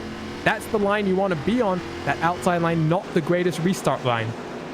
Let's jump on the radio here real quick with the driver of the number 13 machine, Gary Sexton. And Gary, if I had said just by the numbers you started 13th and you're running 7th, then that would be pretty good. But it has been a rough night based on the look of that race car. How's it been so far? Yeah, it's definitely been an up and down night. You know, I've only really been at the front because of tire strategy and just staying out. I feel like where I'm running, though, is about the speed I have. You know, if I could sit on pit road and get my damage fixed, I might get a little bit more speed back. But, yeah, overall, it's been a pretty eventful night, but a lot of fun. I always love racing here at Martinsville. Going green, so we'll let you go, but we appreciate the onboard. Good luck here. Yep, thank you. That's a quick chat with Gary Sexton. He'll be restarting 7th on the inside of row number 4 as the green flag is back out, and we are green. Friedage again, oh so good, but here comes Eberhardt now from 3rd. He's on the door of the 00 car. Fight's going to be for 2nd down the backstretch. Yeah, and here we go. Daniel Eberhardt, he clears Jared Morgard. That 2nd place, the outside line, just not where you want to be. Something that some of these drivers are going to be thinking about as we come towards the later parts of the race. But that was really cool, Evan, to be able to ride on board with Gary Sexton and talk to him during that caution. I really did want to ask him, you know, how is the car handling right now? We see him riding up in 6th position. So even if he's only there on this tire strategy, he's doing a great job to really cement that position on the pace as well. Been a real rough night for David Washington. He has been a punching bag throughout the field and is not having a good time on driver radio. And a yellow flag now at lap 151. Let's find the culprit. Riding on board, it's Tommy Gossett. It's a bit earlier on. You see him driving down towards turns 3 and 4 here. That's the 54 car of Michael Moser on the outside. But here we're going to see a mirror incident again, all by himself, losing the rear end of the car. He does get a little bit of assistance to do an almost perfect 360. But, you know, Evan, we've seen that incident quite a few times in this race so far. I think 4 of our 13 cautions have been, you know, basically the same incident. And I think this is well going to be the longest incident point recap for these drivers all night long, as Andrew Pellegrini going to bring his car behind the wall. Gossett spun around on his own, and that continues the trend again of the fact that, yes, there's tons of incidents, but aside from Nichols, who is involved in incidents 1 and 3, it has been a different car in every single wreck. So it's not like 2-3 drivers that are struggling here. It's kind of a universal thing. Yeah, definitely. And something, Evan, that we haven't really talked about too much since we've had, you know, a spate of quick yellows. But, you know, Andrew Farajnars, Jared Morgan, you know, they are still out right now. I think Daniel Eberhardt just came down the pit lane this time around, but Andrew Farajnars, Jared Morgard, they haven't pitted for 50 laps here. I'm not 100% sure on the fuel and tire numbers here, but I'm 100% sure they have to make another pit stop. If you were them, when do you come down the lane? Well, as well, I mean, the question is, so the guys up front are about 52-lap-old tires, which, the way that it shakes out, a significant portion of those laps have been under yellow. So that kind of muddies the question with fuel. It muddies the question with tires. I would not be shocked, honestly, if the guys up front just don't pit. Well, that would be very interesting. I guess this is kind of a situation, though, Evan, where these drivers have to make a judgment call. Even though they would have done some racing in the official series at this track, you can't really prepare for 13 cautions in a 200-lap race in an official series. And so this is all about judging your tire life as a driver. And of course, we saw what happened with the likes of Michael Araya, who decided to pit. It put him back in traffic. He was involved in an incident and, is still doing, I guess I should say, okay. He's back up to P9, but of course, with damage, whereas if he had stayed up front, that wouldn't have happened. So I think that in an ideal world, like happened when we were talking with Gary Sexton, would he like damage repairs? Yes. Would these cars up front like fresh tires? Yes. I just don't know if it is worth risking that position on the racetrack. Cars back off at it. Through the motions once more. Green flag flies. 44 laps to go. Yeah, and Andrew Faragnos, we got a spin in the background. I think that was the 19 car, Eric Stanford involved. Let's go ahead and try and take a look at the replay, but that was almost instant there, Evan. That was a very quick yellow. Happened in turn 1. Here is that replay. And you'll see it'll be right off for the restart, and he's going to have some assistance. Watch him go top to bottom, and then watch that number 95 car from behind. And it's 95 car of Bradley Burke. So Bradley just driving a little too deep into the corner, clipping Eric from behind. And so, Tommy Gossett, he got the end-of-line penalty in that last one. And so I think now Bradley Burke in that 95 car, he's going to be the recipient of the next end-of-line caution. No, penalty, rather. Yeah, we'll see if he does claim responsibility for it. He already claimed one earlier, which was 1 penalty point. If he were to claim a second one, he would get more penalty points. And, of course, well, you don't want those to build up, because if you get 7 at any given moment, then that is a 1-race suspension. And we have seen some drivers, like some Nieto, struggle with that because you go on your 1-week hiatus, and then your penalty points only reset to 4. So you're still 3 below the limit. You don't go all the way back down to 0. In order to get a penalty point removed, you do have to run an incident-free race. Not incident point-wise, just a cause caution-free race. And it is a system, I think, that penalizes repeat offenders. And yes, you can really get hurt by one bad race, because once the penalty points get up there, it's hard to get rid of them. Yeah, and that is really encouragement for the drivers to, especially some drivers who join the series new, like some of the drivers here have. Tommy Gossett, I think this might be only a second race of the series. That really encourages you to come in here, race cleanly, and ingratiate yourself into the community here.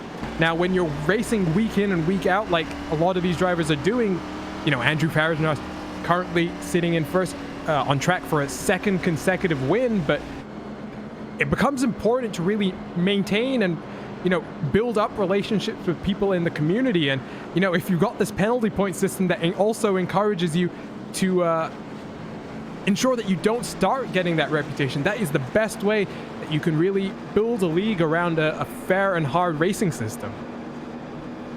And we'll see if it does the trick, as this race is a bit chaotic, and I think the incidents over the course of the night, this may be yellow number 14 or 15. Of course, history would suggest that when you come to Martinsville, it is not always a squeaky clean affair. The last time we were here at Martinsville was for the Bump and Run 200 last October, opening race of the round of 8.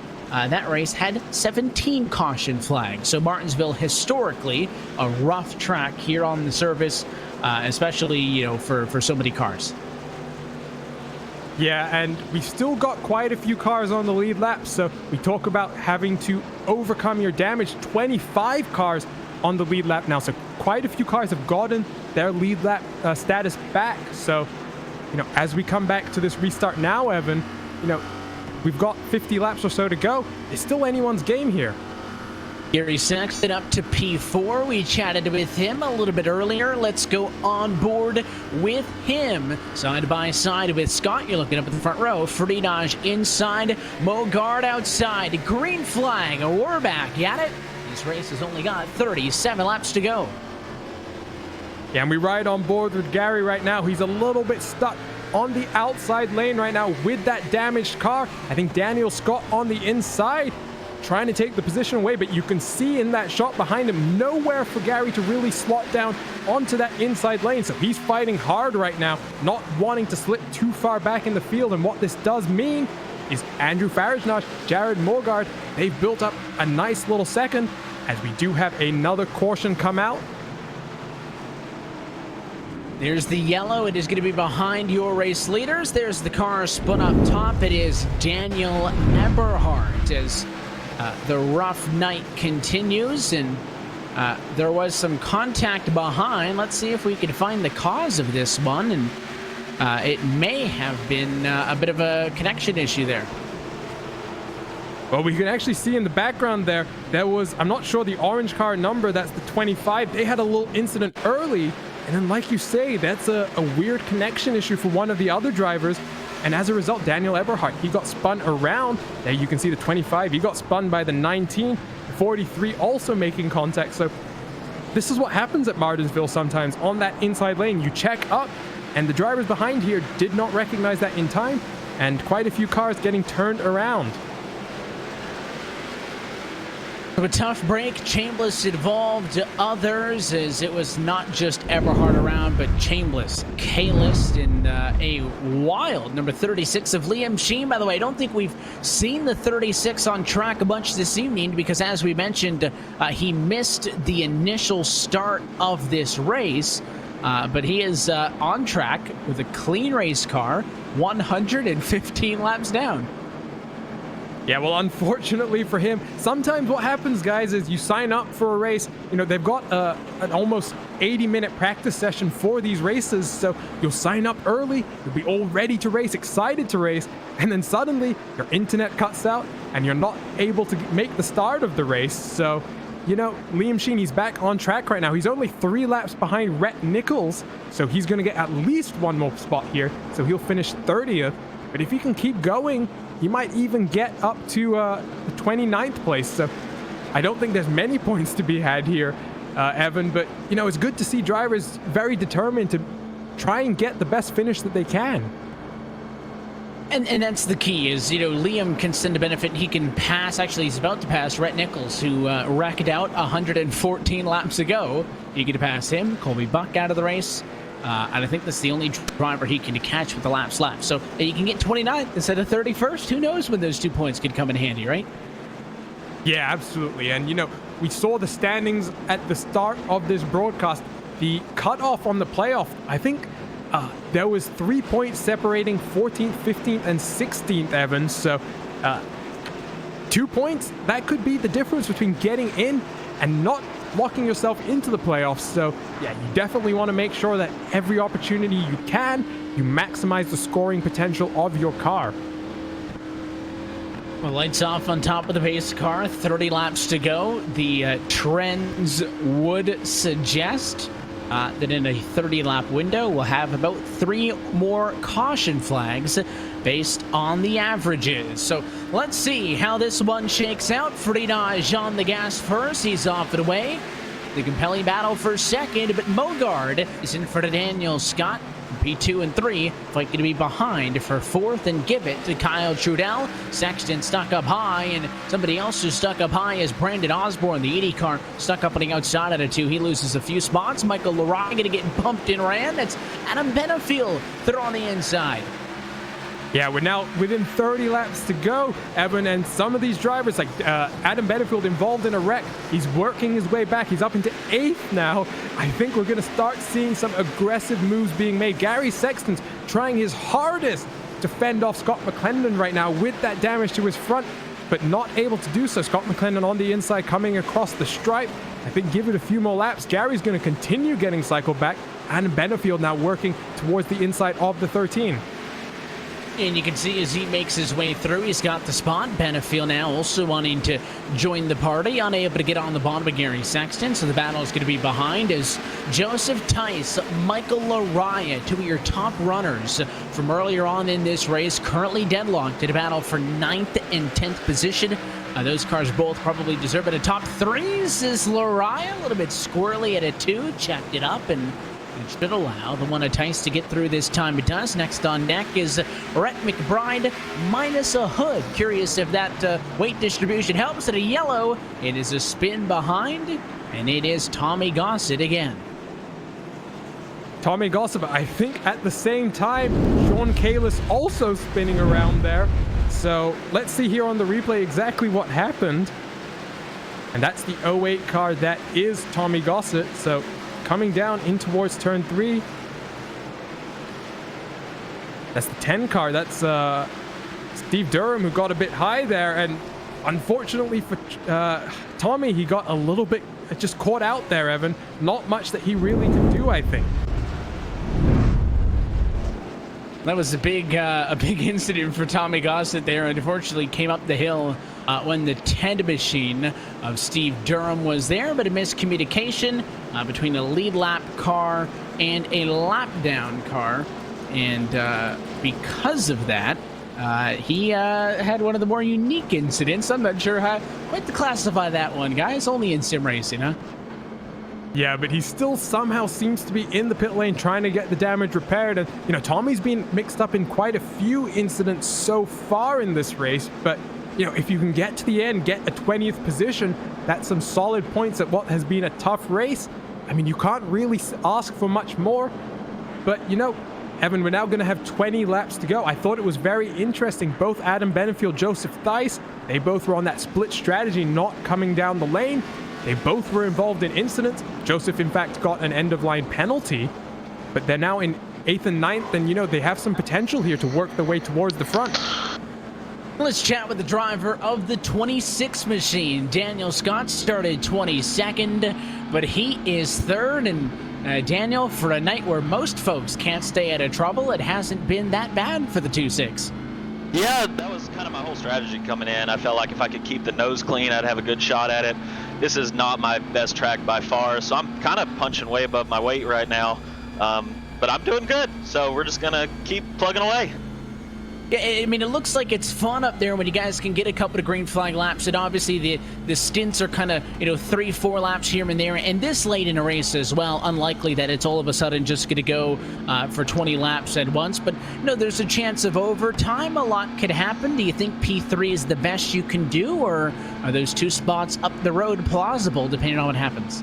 I think that 88 is going to be tough to beat. I think maybe me and the 00 might have a little battle right here, but you know, we kind of made our bed back at lap 100, deciding to stay out on these old tires, but I kind of like them. I'm real bad on new tires. They're so cold. It's slick, so I'm doing okay right now, trying to get a little heat in these tires, and we'll see what we can do. Well, I'll tell you what, we appreciate you letting us jump on the radio, Daniel. Good luck for the restart here. Absolutely. Hope I'll talk to you after this podium finish. He's running there right now. P3, that is the driver of the number 26 machine in Daniel Scott. The lights out on top of the pace car, so we will do it again. Freenage going through the motions, has not made a mistake yet, and he's not going to do it here. Green flag flies. We're off and away. He'll lead to turn 1. Bogard stays ahead of Scott for 2nd and 3rd. And behind Scott, Bradley Burke, Kyle Trudell. They're 2 wide, but Bradley Burke on the inside. He's going to move himself up into 4th place, but something I was really thinking about. Oh, and there's some contact. The 22 gets into the 13. That's Gary Sexton. He's around. And yellow. Tough break as Gary Sexton has been one of those drivers that has endured, and a little bit of a chain reaction here.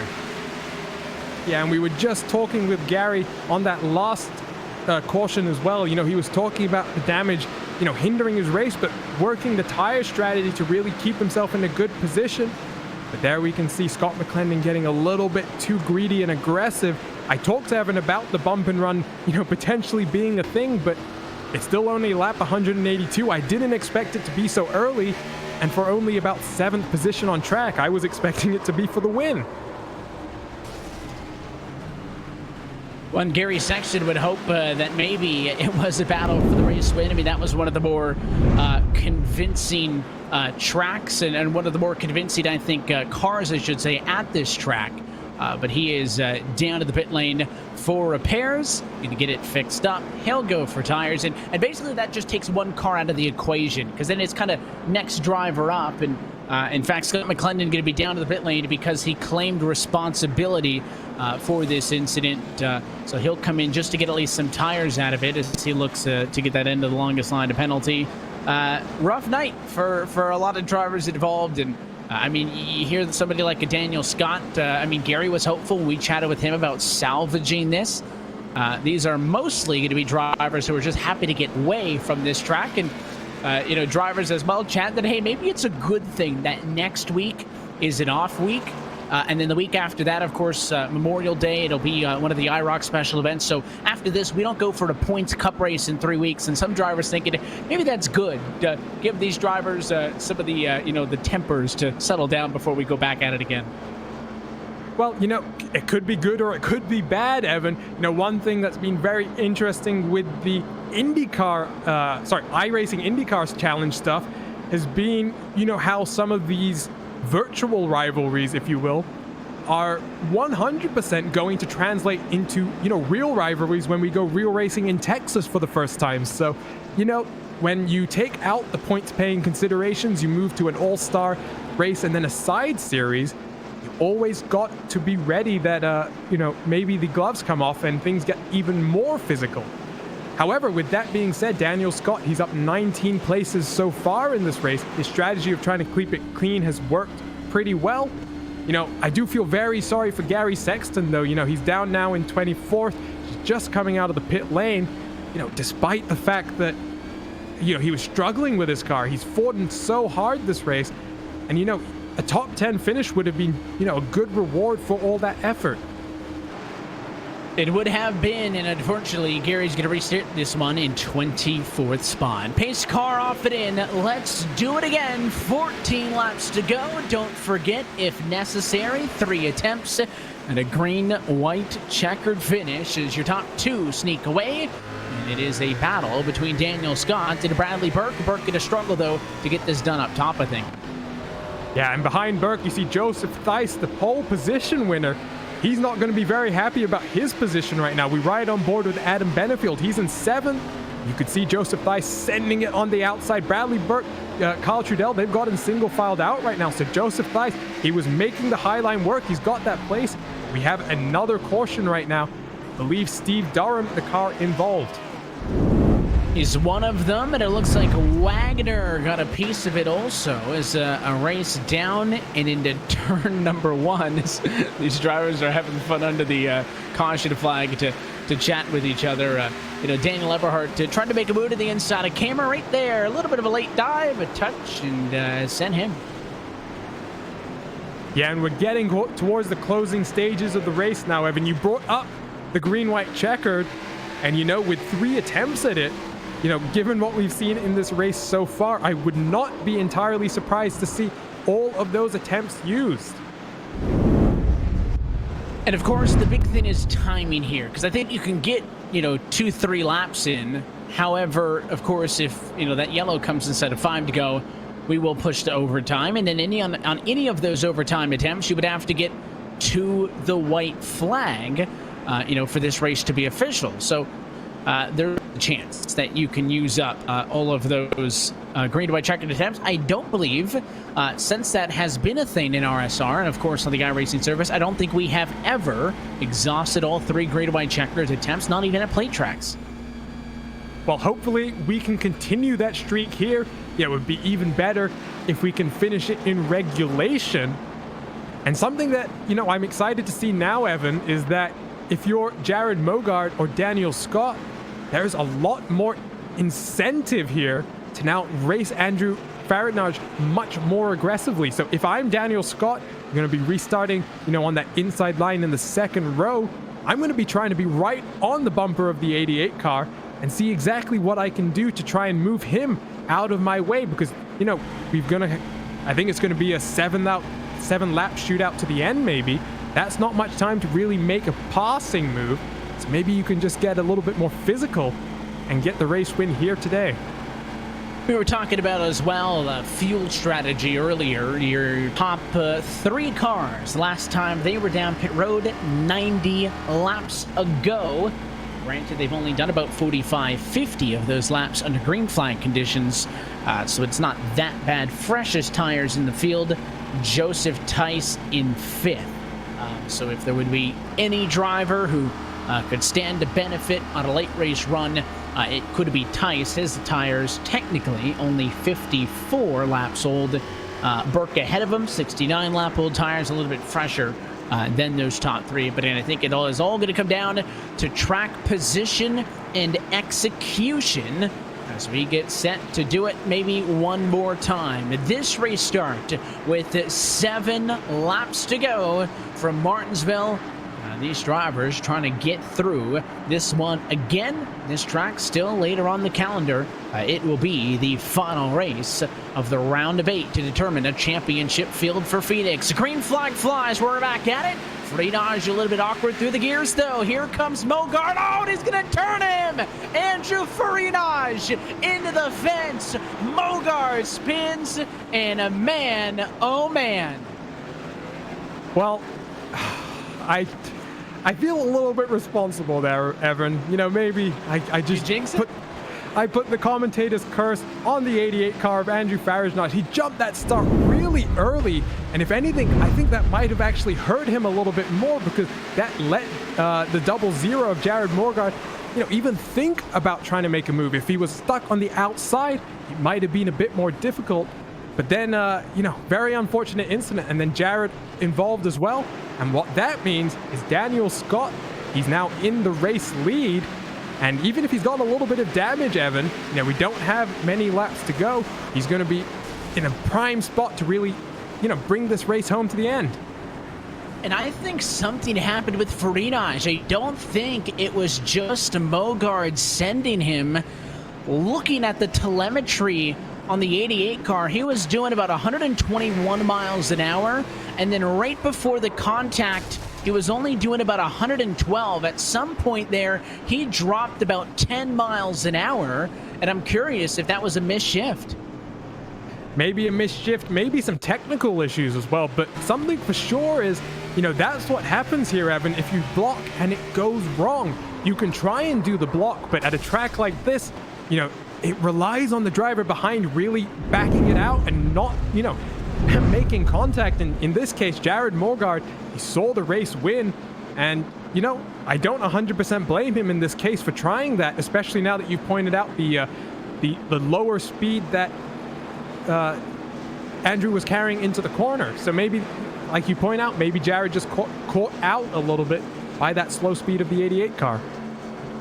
Yeah, and I thought that maybe it was a misshift, but actually just asked Andrew over the driver radio channel, and he says that he did not miss a shift. So that means that it was just him at that point. That was his braking point to get down into the corner.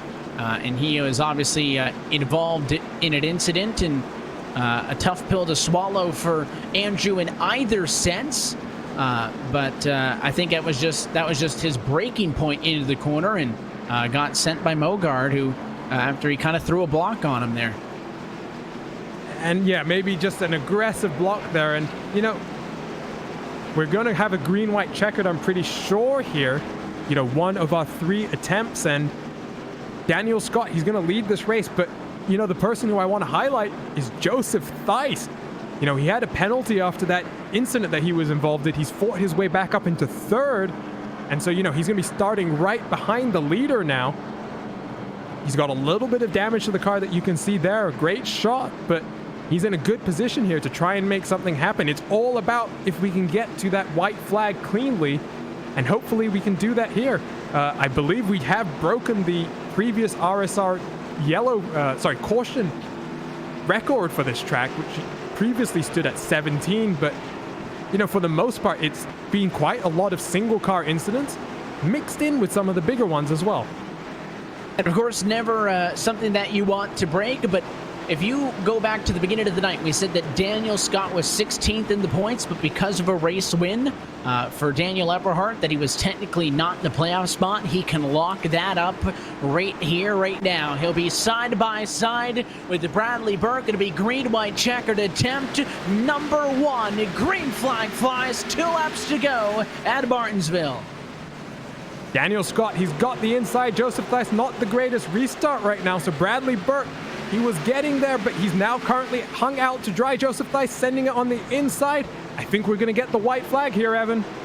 He's got to get to the line for this one to be official. They are 3 wide and back in the pack. A spin on the front straightaway, but the white flag is in the air. It does not matter. This race is official. Scott leads it at 2. Bradley Burke a car length back. Does he drive it into the bumper? He goes for the bump and run, but he cannot get there. And Daniel Scott, race winner from Martinsville, as they spin and wreck behind. He wins and punches his ticket to the postseason. Daniel Scott, he came in on the playoff bubble, but what a race from him. He executed perfectly. We talked to him on one of the previous restarts. He talked about keeping it clean.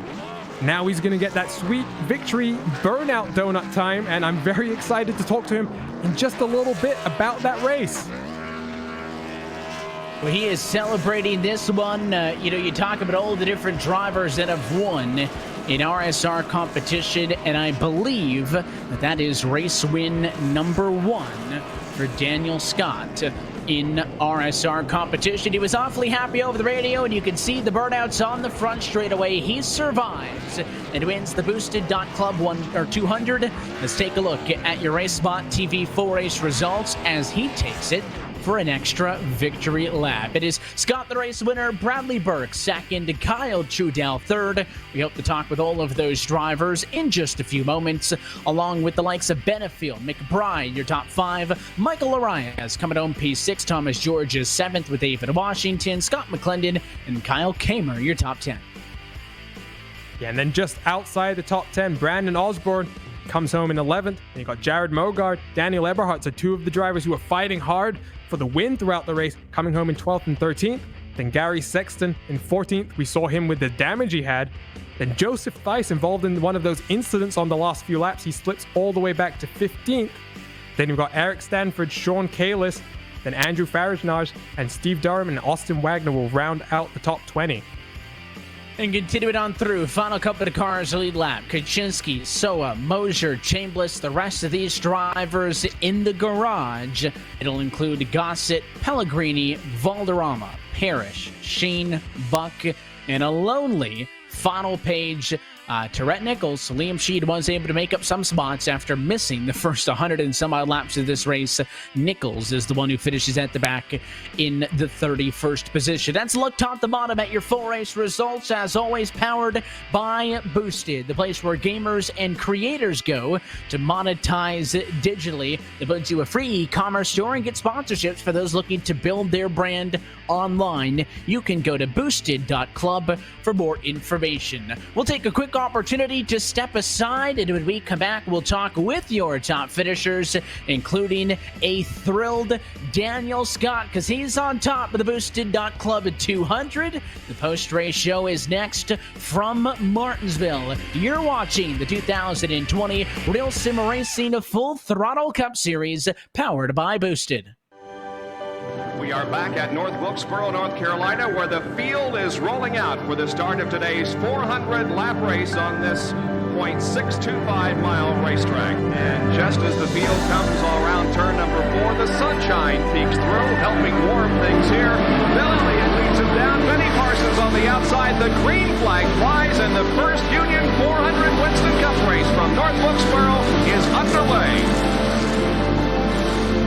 Everybody nicely through turns number 1 and 2 as Bill Elliott has the lead, and Dale Earnhardt has jumped into second position, followed by Benny Parsons and Bobby Allison.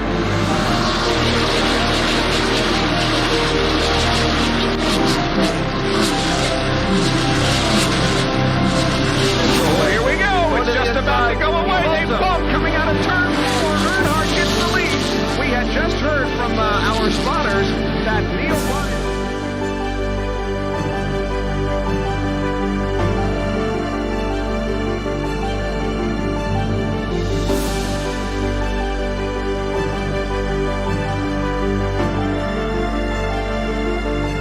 Dale Earnhardt is on his last lap. This will be his 24th career win. Dale Earnhardt wins the first Union 400 at North Wilkesboro.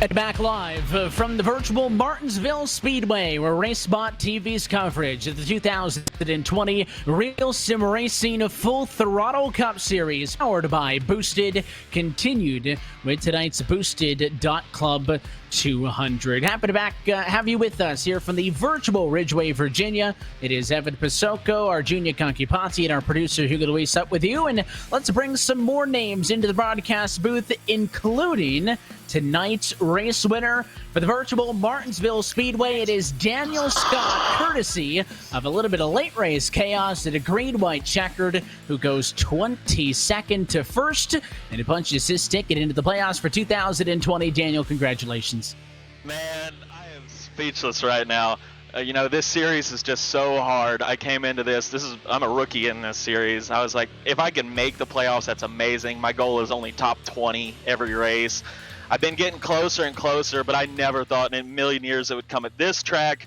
But that just goes to show you, keeping your nose clean pays off. It got me the win. I hate that it happened to Andrew right there. He's a good guy, but holy crap, I can't believe it.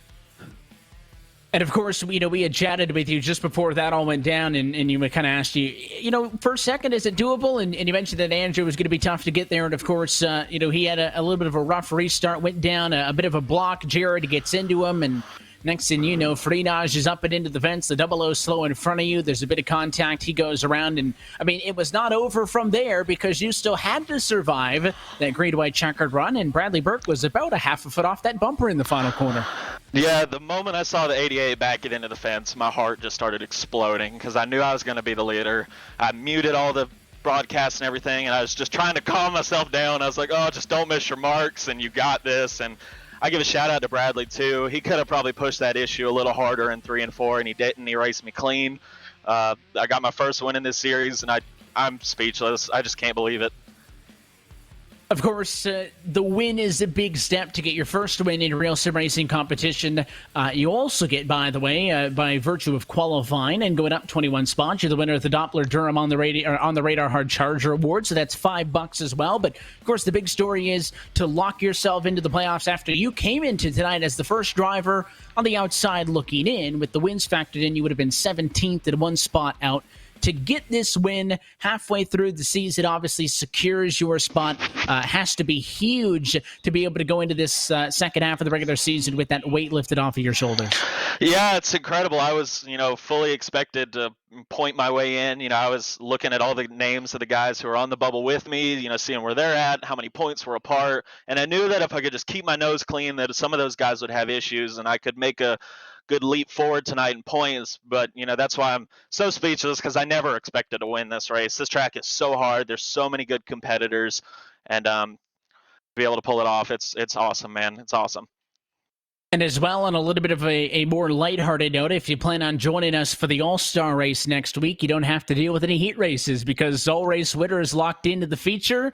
That is North Wilkesboro. Of course, there's some other special events happening within RSR this year. A race with those old stock cars in Wilkesboro in a month or so. The iRock series coming up. But the All-Star race is next. Are you looking forward to that if you're planning on competing? And, of course, the next points race is going to be at Charlotte. Absolutely. Like I said, I was getting ready to have to heat race my way in. Now I don't even have to do that. So this is just awesome. I can't wait to keep going. Now we start focusing on the first round of the playoffs, and we're going to see how this underdog really does. See how long I can last. All you got to do is get in. At that point, anything is possible, and you are locked into the playoffs. For 2020, Daniel, we'll let you get out of here, continue the celebration, but while we have you on air, anybody you want to say hi to? I know my dad's watching right now. We got a bunch of friends. Ronald Bass, how are you doing, buddy? Thanks for watching, guys. I appreciate the support. Race winner tonight for Martinsville. Daniel, thanks for jumping on the radio basically all night and letting us chat with you, and congratulations. Welcome to RSR Victory Lane. Absolutely, man. Appreciate you guys. The race winner tonight in the Boosted Club 200, and we'll continue things down to the pit lane. Our juniors, you'll be chatting with Bradley Burke, P2. He was the late challenger there that has to settle for the runner-up spot. Yeah, and Bradley, he came in on the edge of the playoff bubble, just 3 points off the playoff spots, and, coming into the race with a poor finish last time. An incident cost him a good finish. He was 33rd last week at Dover. Had an early incident as well on lap 9, had to go all the way to the back, but then fought his way through the field to finish second. And Bradley, you join us now. How was that race for you? Obviously, we saw at the very end, you were very close to the bumper of Daniel Scott, and you raced him very cleanly. Did the thought of ever maybe moving him out of the way ever pop into your mind? How's it going, guys? And it definitely crossed my mind, but I'm just not one of those drivers that just is intentionally going to wreck somebody for a win, especially in the league that I'm new in. I want to have the reputation of a respectful, clean driver, so I wasn't going to full-on wreck him. I definitely was thinking about giving him the bumper, but with the way that iRacing is, I was afraid that it might full-on turn him. And also, my tires were pretty worn, and I just couldn't get the power down to get close enough to him anyway. Yeah, well, I think Daniel actually even shouted you out earlier. Very grateful that you raced him clean. So you're clearly, new to the series, but clearly making friends. Second place here might not have been the win that locks you into the playoffs, but a finish like this, it really gives you a good standing to continue to build on. Halfway through the regular season now, I'm pretty sure after this race, you're going to be in that playoff bubble. And, how are you approaching the second half of the season now? Well, I'm honestly glad to be able to finish this one. Last week at Dover, I had a pretty decent car, but I've been having computer issues with all the updates with iRacing, so I'm just glad to be able to finish this one, and hopefully all my issues are figured out and we can move forward. I got to thank my teammates because they've been helping a lot. We're pretty fast. Definitely looking to the upcoming tracks. We're all looking forward to those, so hopefully the issues are out of the way, and we can finish moving on with another strong finish. Yeah, so obviously everyone at Flat Out Motorsports helping you, I think, for this one. But, next week, it's a bit more fun than this one. We go to Knox-Wolfboro for the All-Star race. Now, you're not going to be locked into that one, but you're going to have to race your way in through the feature. How much are you looking forward to that one, and how excited are you about the addition of this classic track? I'm definitely looking forward to it, having a race here that a little bit more stress-free, especially after this one. And I haven't ran any laps on North Wilkesboro yet, but I'm definitely looking forward to it. Well, thanks for joining us, Bradley. Second place here, and great finish, and hopefully the All-Star race does go well for you then. Appreciate it. Thank you, guys. And we'll continue things on down the line now with your third place finisher and final for our little bit of post-race shouted here. Driver of the number 7 machine, Kyle Trudell, who's P3 tonight at Martinsville. And Kyle, congratulations on a good finish in a night where most folks could not seem to keep those cars out of trouble. You were, for the most part, able to do so. There's a bit of battle scars on that Z1 dashboard Ford, but other than that, you get the result you wanted. Yeah, absolutely. Sort of another surprise in a podium this week. But I love this racetrack. I don't always enjoy how it's raced, but it's been a rough week. But really, it looks like it was raced at Martinsville. Yeah, I think that we kind of expected it to come in here. Even looking back through the last 4 or 5 years, I think the average amount of yellows was about 14, 15, and did overstep that by a little bit. Of course, everybody wants things to go green, but the incident seemed to kind of be through everybody tonight. What was the key for you, at least, besides maybe being up front and away from some of that chaos, just to keep the nose clean and not be one of those drivers mixed up in those kind of incidents? For sure, track position is always clutch. And I really just wanted to stay consistent. Yeah, I really wanted green flag runs there, but the restarts, it's definitely good practice to get the restarts in and be consistent with those too. My restarts were pretty good most of the time. Spinning the tires a little bit there with the age on this set, but not too bad. I feel like I had a pretty good run. Of course, you've already got that win from earlier in the season, so the wins from this point on would stand to benefit only in the fact that you would get more bonus points to kick off the opening round of the playoffs, and admittedly probably a good enough car to navigate through that round of 16. So with 10 races down on the regular season, halfway through, 10 to go, an all-star race and some other kind of fun events to loosen things up coming up on Mondays, how would you assess your first half of the year? Really good, yeah, and I'm really looking forward to those special events. I'm glad I get to participate in the All-Star race. That's pretty cool. It's my first season with RSR, and hopefully I've gained a little bit of respect from these guys. I'm trying to race as clean as possible. I got into Daniel there a little bit earlier in the race, and luckily he did an awesome job of saving that race car. So that's a testament to him. So I apologize to him for that. And then I missed a shift like a bonehead one time, so that's how I got probably most of my damage. But yeah, I'm really thankful for this league, for you guys for broadcasting. This has been a lot of fun this year, and hopefully once work gets back going, I can continue this into the playoffs. I think I've got a pretty decent chance to at least get into the round of 8. Well, we're looking forward to seeing what you've got in that number 7 for the rest of the year, Kyle. We appreciate you racing with us on Mondays. Before we let you go, anybody want to say hi to? Yeah, I'll say hi to my brother, and hopefully my dad, if he's watching later on, and thanks to my wife, we're gonna go cook some food. Tell you what, we'll let you get out of here and get to it, Kyle. Thanks for racing, and congrats on a good result. Appreciate you guys. Thanks. The P3 finisher tonight at the Boosted Club 200. A big thanks, Daniel Scott, Bradley Burke, Kyle Trudell, all for chatting with us. And I think the theme of those interviews, at least for first and third, Eugenia, the fact that the rookies, the new faces, taking advantage of the chaos tonight, making a name for themselves. Yeah, and you could hear it in both of them, Daniel Scott and Kyle Trudell. They sound, and even Bradley Burke, they all sounded so excited about getting this good finish. Now, if I'm Andrew Farage, for example, you were leading the race coming to 6 laps to go. And if anything, you maybe self-inflicted that incident that took you out of that contention for a consecutive race wins. So not so positive for him. But like you say, Daniel Scott, Bradley Burke, Kyle Trudell, also Adam Benefield, who finished up in 4th. There were some good races for a lot of these cars, and we definitely saw a lot of attrition. 20 cautions, but about 5 of them were single car incidents. So a lot of the drivers here not involved in any big wrecks.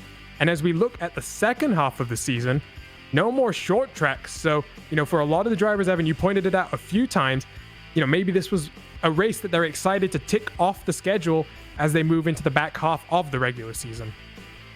Yeah, and when you get to that playoffs as well, you can see September 7th through what is the championship in November, the 9th at Phoenix, there are no off weeks. So these drivers, I think, going to take the opportunity to savor some of these fun events like the All-Star Race, like the North Wilkesboro 400, like the IROC Series going forward, to have some fun on Mondays, because when you lock in hundreds of dollars of prizes on the line in those playoffs, it's going to get awfully serious. And on that note of kind of lightheartedness, we're halfway through the regular season. We do get to go to that All-Star race. The drivers did a vote, and the vote was USA International Speedway. That's where it was going to be. Of course, we weren't supposed to have North Wilkesboro until in June when those classic stock cars came out, but we talked about the buzz earlier about that track, and iRacing gave it to everybody early. So that's where we will be next Monday night, and can confirm that we'll be broadcasting that one here on RacespotTV. So